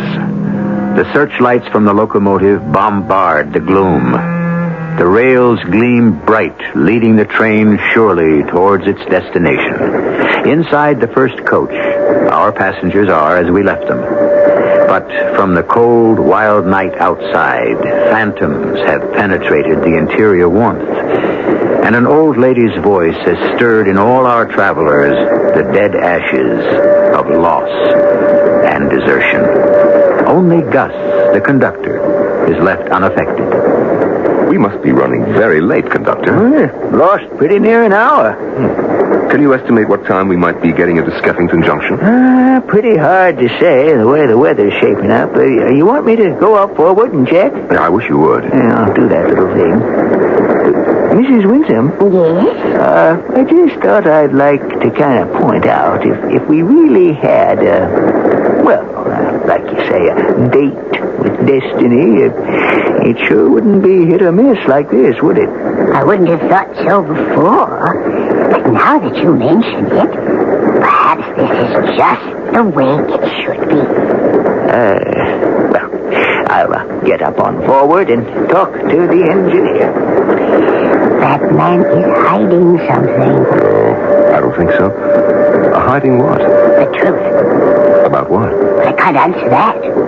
Oh, never mind. Am I to understand that you have taken over as my nurse? Oh, no, not at all. I just told Miss Brown, since she was sick, that I would help you to get where you're going. To the funny farm. I beg pardon? Oh, don't try to be polite. That's the common term for it. Well, I don't buy the term or the qualification. You are on your way to a sanitarium. Highly qualified and recommended. All right, if you like it so much. Do you want to take my place? Me? Why would I... Now, don't try to pull the wool over my eyes. You think I don't know of the signs of a man who wants to run from life. You do, don't you? Perhaps. But that has nothing to do with you. Now, don't be too sure. Though I may come on strong, maybe I'm just as ready to run as you. The only thing is, never mind what you run from. Where is it you want to run to? Well, where do you? And it's not very interesting. Try me. Oh, all right. I had a wife who was my whole life. And she died suddenly. The children were gone, long gone, involved in their own lives. And in my case, not interested in extending the line, creating grandchildren, whatever you want to call it. And suddenly I was up against a blank cliff. End of the road. Now, I did a complete flip-flop. No, you'll have to explain that for me. Maybe also for myself. You see, I was born poor. We were so poor that when I was 8, I was let out for adoption. I never knew my parents, who died very young. It was only in the last years when I couldn't find roots with my children that I tried to go back and find them with my parents. Did you? No, not really. Just enough to make this last journey, because I see it as the only place I'm wanted. I think you're very lucky to find any place you're wanted. Some of us are not so lucky.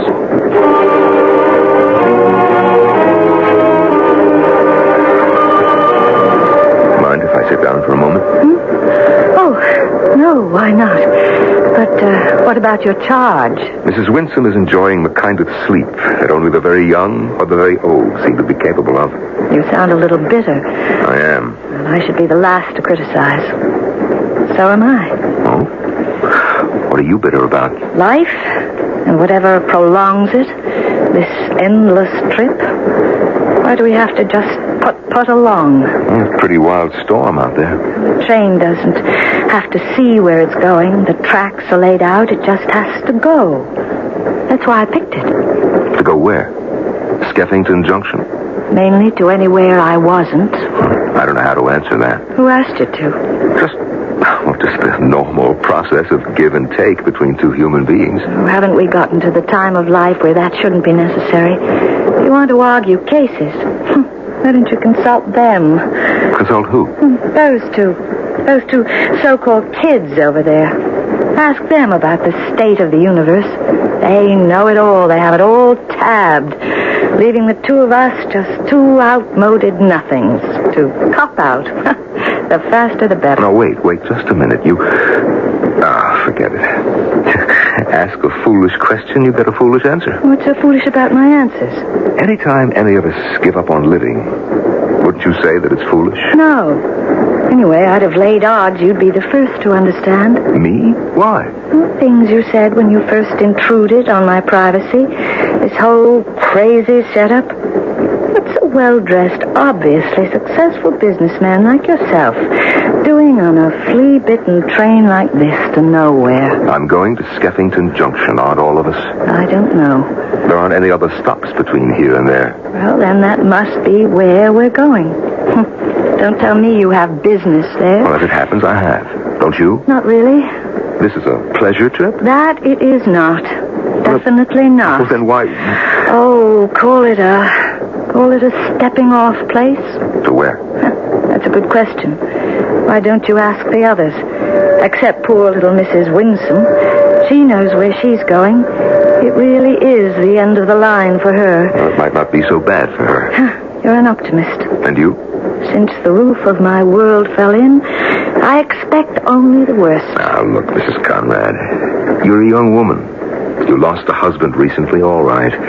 You'll weather the storm. You'll find a new life. I don't want a new world. I want the one I had. I just wish I was dead, since I might as well be. Well, that is a bit rugged, Mrs. Conrad. Well, that is the way I feel.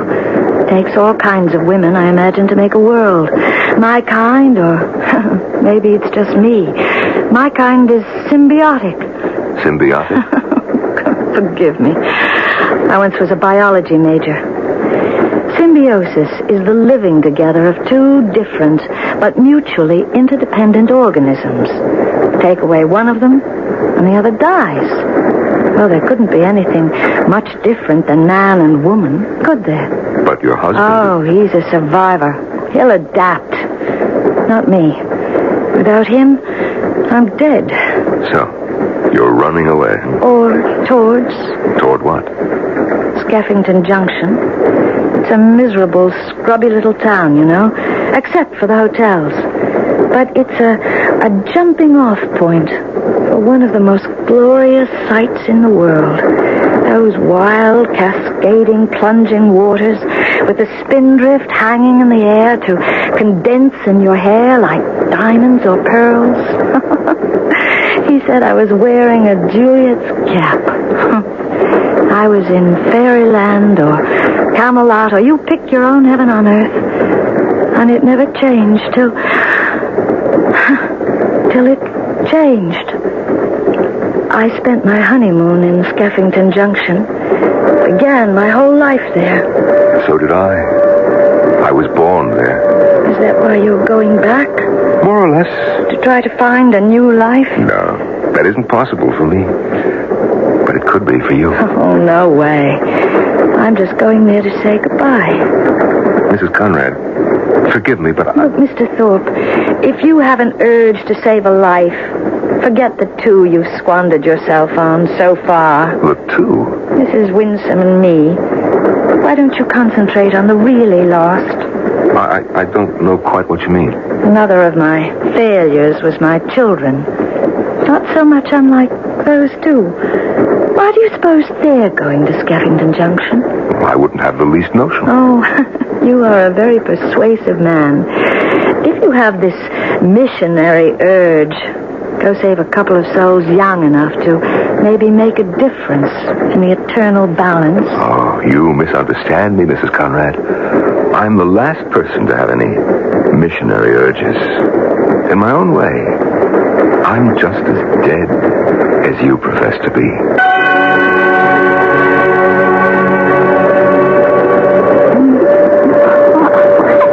Everything's fine, little baby. Don't move. I fell asleep. Who didn't? I guess I was like all over you. Yeah, I guess. We made out. You went away somewhere. Yeah. You know, like when you gotta... Was that all? Well, on the way back, I made a stopover. What? El Cubo with the briefcase. He was zonked out, and the briefcase was sitting right beside him. So, I checked it. It wasn't locked. I took a peek. What am I supposed to say? Oh, don't you want to know what was in it? All right. What? Money. Dough. Wrapped like from a bank. Must be 100, 200,000 maybe. I don't know. So it's a lot of bread. That isn't ours. Or anyone's, except like, who has it? Are you talking about stealing it? Oh, come on. What steal? Nobody owns nothing. It's all up for grabs. I don't get you. I say you do. I think you're just as funky as I am, only you don't want to face up. I don't get you. Punk, baby. Punk all the way. I don't know what you're talking about. What's punk? I'll lay it out for you. I'm me, and I don't give a damn for nothing, nobody, no way. I am punk. I don't know. Are you all right? Oh, yes, I just hurt my arm a little. It's nothing. You better look at Mrs. Winston. Mrs. Winston, are you all right, Mrs. Winston? Ladies and gentlemen, I apologize for the suddenness of our stop, but we've just encountered high snowdrifts blocking the track. It's doubtful we can continue on towards Skeffington Junction. Now, we are sending for additional equipment to take us back as far as we have to go to find accommodations to wait out the storm. So please be patient. We may be here for a considerable time while we try to figure out the best way out for all of us.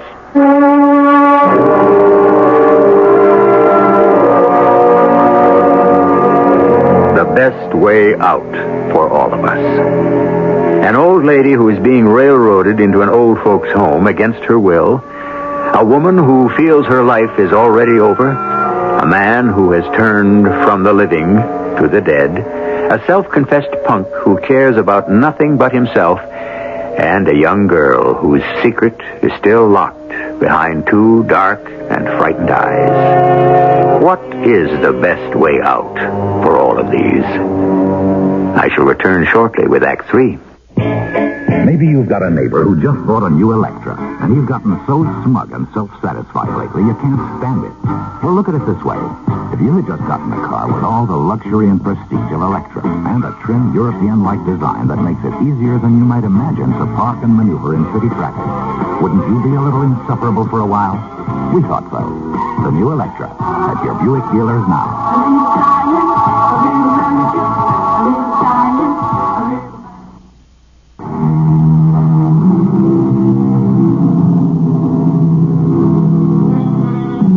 For 2 hours, the train crew has been busy attempting to dig out the huge engine from the snowdrift into which it had burrowed to an accidental halt. The air in the front coach is growing cold. The two young people are huddled together, sharing his goose-down parka. Henry Thorpe stands, beating his hands across his chest, while Mrs. Conrad snugs into his overcoat. Further back in the car, little Mrs. Winsome is two bright button eyes gleaming out from a mound of stray clothing wound about her. Hey, this is kind of kicks, huh? Oh, glad you think so. Freezing to death. Oh, cozy enough under a blanket? Now, don't get any ideas. Ah, come on, Amber. What's the big cold shoulder? You're wasting your time. I wouldn't trust you any farther than I can throw you. You're not my type. Who said it takes one to know one? Well, that was different. How different? I just meant you were running out on something. Okay, suppose I am. Must be your conscience is troubling you. Hey, don't give me that square talk. How come you, of all people, figure I have to be wrong? Me of all people. Oh, now look, Duke, or whatever your name is. First, I don't care what put you on the road. And second, Look, it was nothing all that terrible, just everything backed up. I was flunking out in another college, which was stale news. But it meant the usual go-round with my parents, and I'd had it. So I cut out. Got enough bread to see me through to Canada, then I can move in with the family. Family? Yeah, it's a, what do you call it, a commune. You? In in a commune? Oh, I don't believe it. Look, it's where you can let everything loose, float free. Thumb your nose at the establishment. Oh, come on, isn't the family just another kind of commitment? Well, all right, so what if it is? It's one that I picked, not one I was stuck with. Hey, it's a good life. You ought to dig it, too. Doesn't it grab you? I don't know. It's something I never even thought about. Can just anybody join us? If you want to make the commitment. Hey, are you putting me on? No, why would you think that? Well, I had the notion right off from the first that maybe you were headed for the family, too. No, this is the first I ever heard of it. Well, then where are you headed? You wouldn't want to hear. Try me. Well, I don't want to put it into words. Talk to me, Linda. You know you want to talk to somebody. Oh, yeah, somebody. Anybody. Well, my father, he died a long time ago. And 4 years ago, my mother married again. I was 14. The man she married didn't want me. I just came along with the deal. Oh, he treats my mom all right. But the guy's he's a dog. He slapped me around plenty when my mother didn't know. Later, she didn't care after she started drinking. Well, up until then, I could take it, but suddenly I was 18, and the only way was out. But out where? You got relatives in Skeffington Junction? You're going to laugh at this. But, have you ever heard of a pen pal? You mean like you get a name and address and write, and he writes back and all that? Mm-hmm. No, like that. Sometimes when the walls close in on you got to find a new door out or a window to escape. Well, anyway, I wrote this guy nearly 2 years ago. He's a farmer, and he lives 2 hours out of Skeffington Junction. He's old enough to be my father, but he never had a wife, so, okay, I never had a father. He was the only way out. Well, that's where I'm headed. That is crazy, throwing yourself away. Are you any better? What do you think you're doing? I sure hope you folks are making out. Ain't got much to report. We're still waiting for the relief engine that's on its way. We're going to try to keep you as warm as we can till then, but you are going to have to help. How you kids doing? Oh, we're making all right. Good. Mr. Thorpe, you look pretty cold. Oh, I'm all right. Well, he isn't, really. He gave me his coat to keep me from freezing. I got an extra coat here. You better climb into it, sir. Well, maybe Mrs. Winsome could use it. I think you need it more. Take it, Henry. I could use it for just a moment or two if I could be sure that... Why don't you let me sit with the old lady for a spell? Just come out from the engine room and... What is it? Well, it's all right, folks. Now, just take it easy. No cause for alarm. It's just the new locomotive hooked up with us at last.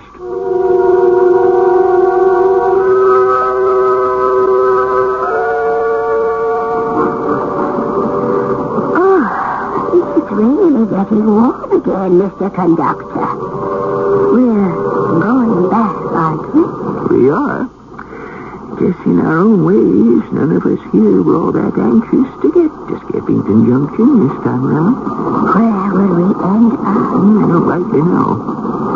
I doubt if it'll be Lambert. The town was all sewed up with this weather when we stopped there a while ago. We might have to chase our tails back to where we began. Oh, dear. That wouldn't really solve anything, would it, Mr.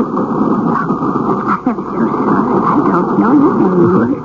Gus is pretty near all I ever use. But you must have another name. Never had any real use for it except income tax and the like.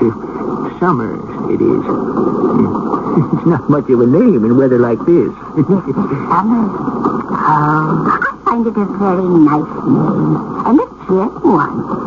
Especially in the condition we all find ourselves. Do you, ma'am? Why? Well, it's better than if you'd been cold winter.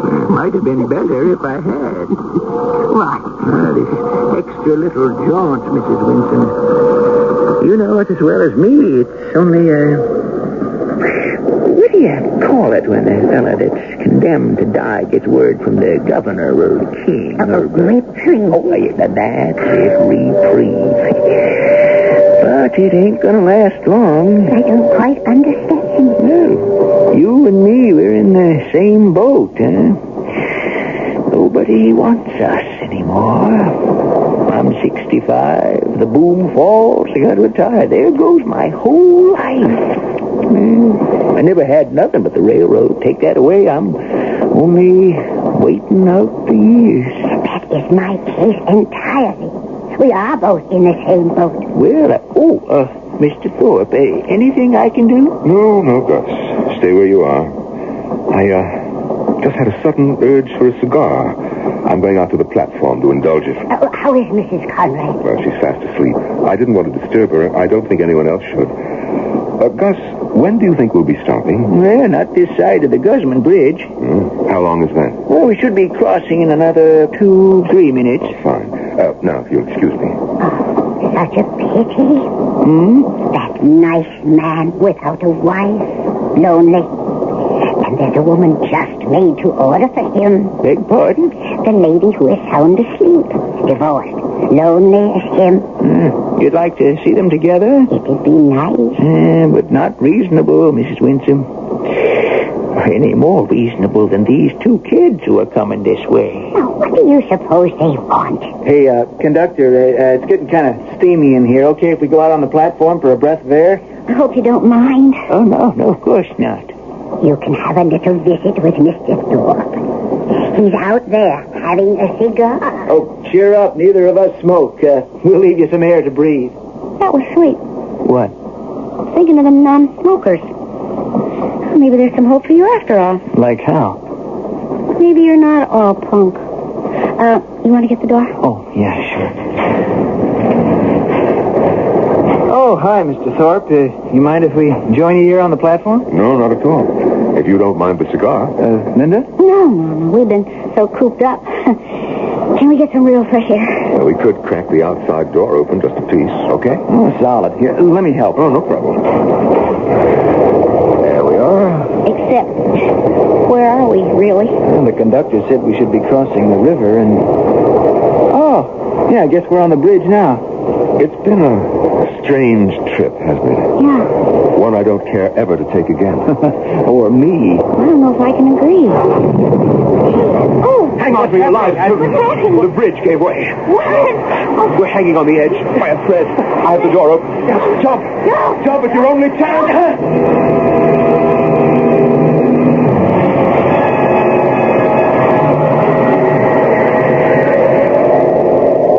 Duke, I thought you'd never get back.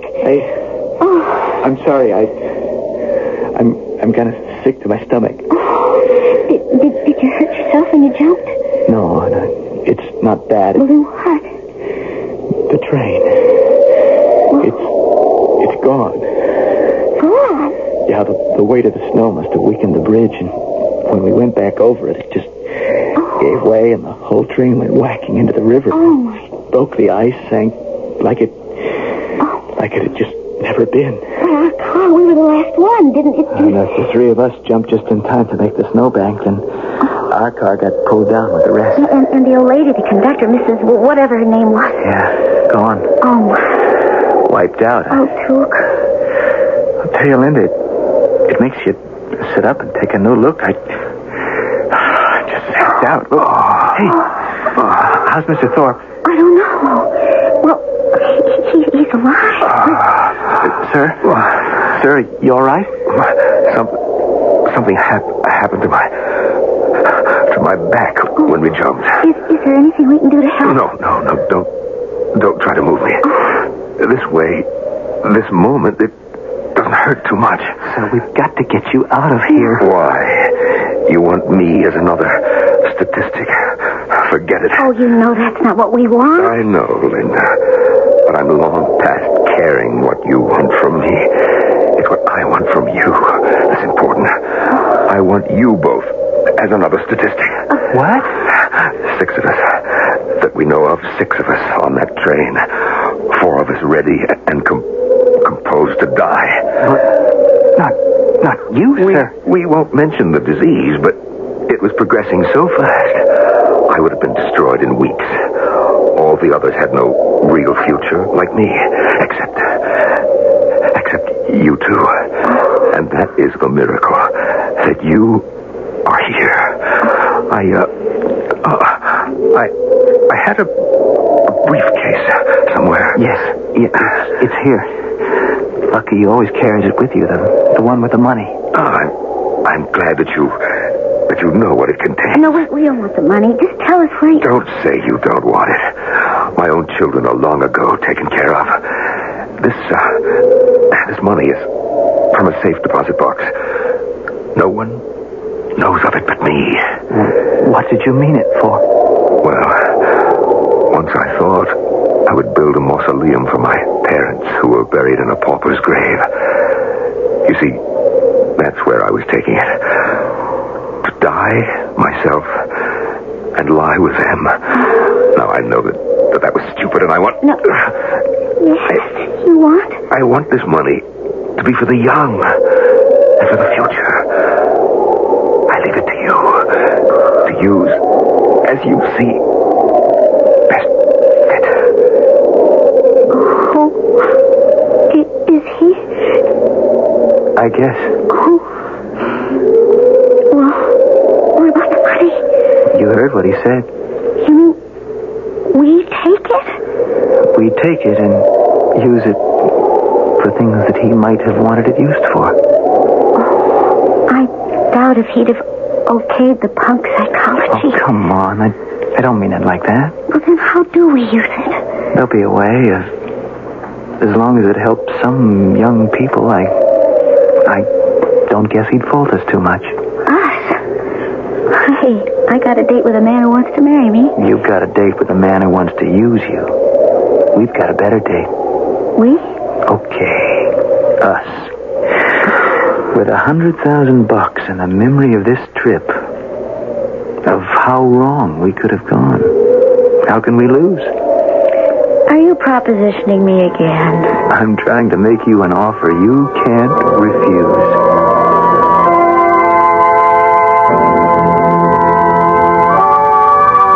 In everyone's life, there is a Skeffington Junction.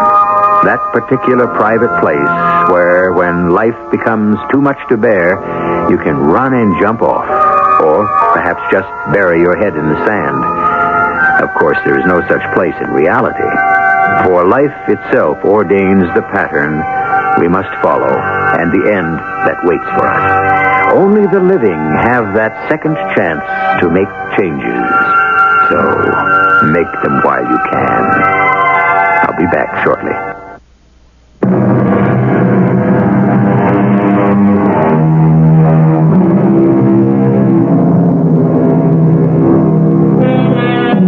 I have nothing more to say about our story, except that I hope, as you, the young people made good use of the gift of both money and time. And a quote from an old poem. "'Tis here, they say, the journey ends, and little doubt it must be so. But, as I tell my bestest friends, I hate to go." Our cast included Norman Rose, Carol Teitel, E.V. Juster, and Russell Horton. The entire production was under the direction of Hyman Brown. Mrs. E.G. Marshall inviting you to return to our Mystery Theater for another adventure in the macabre. Until next time, pleasant dreams.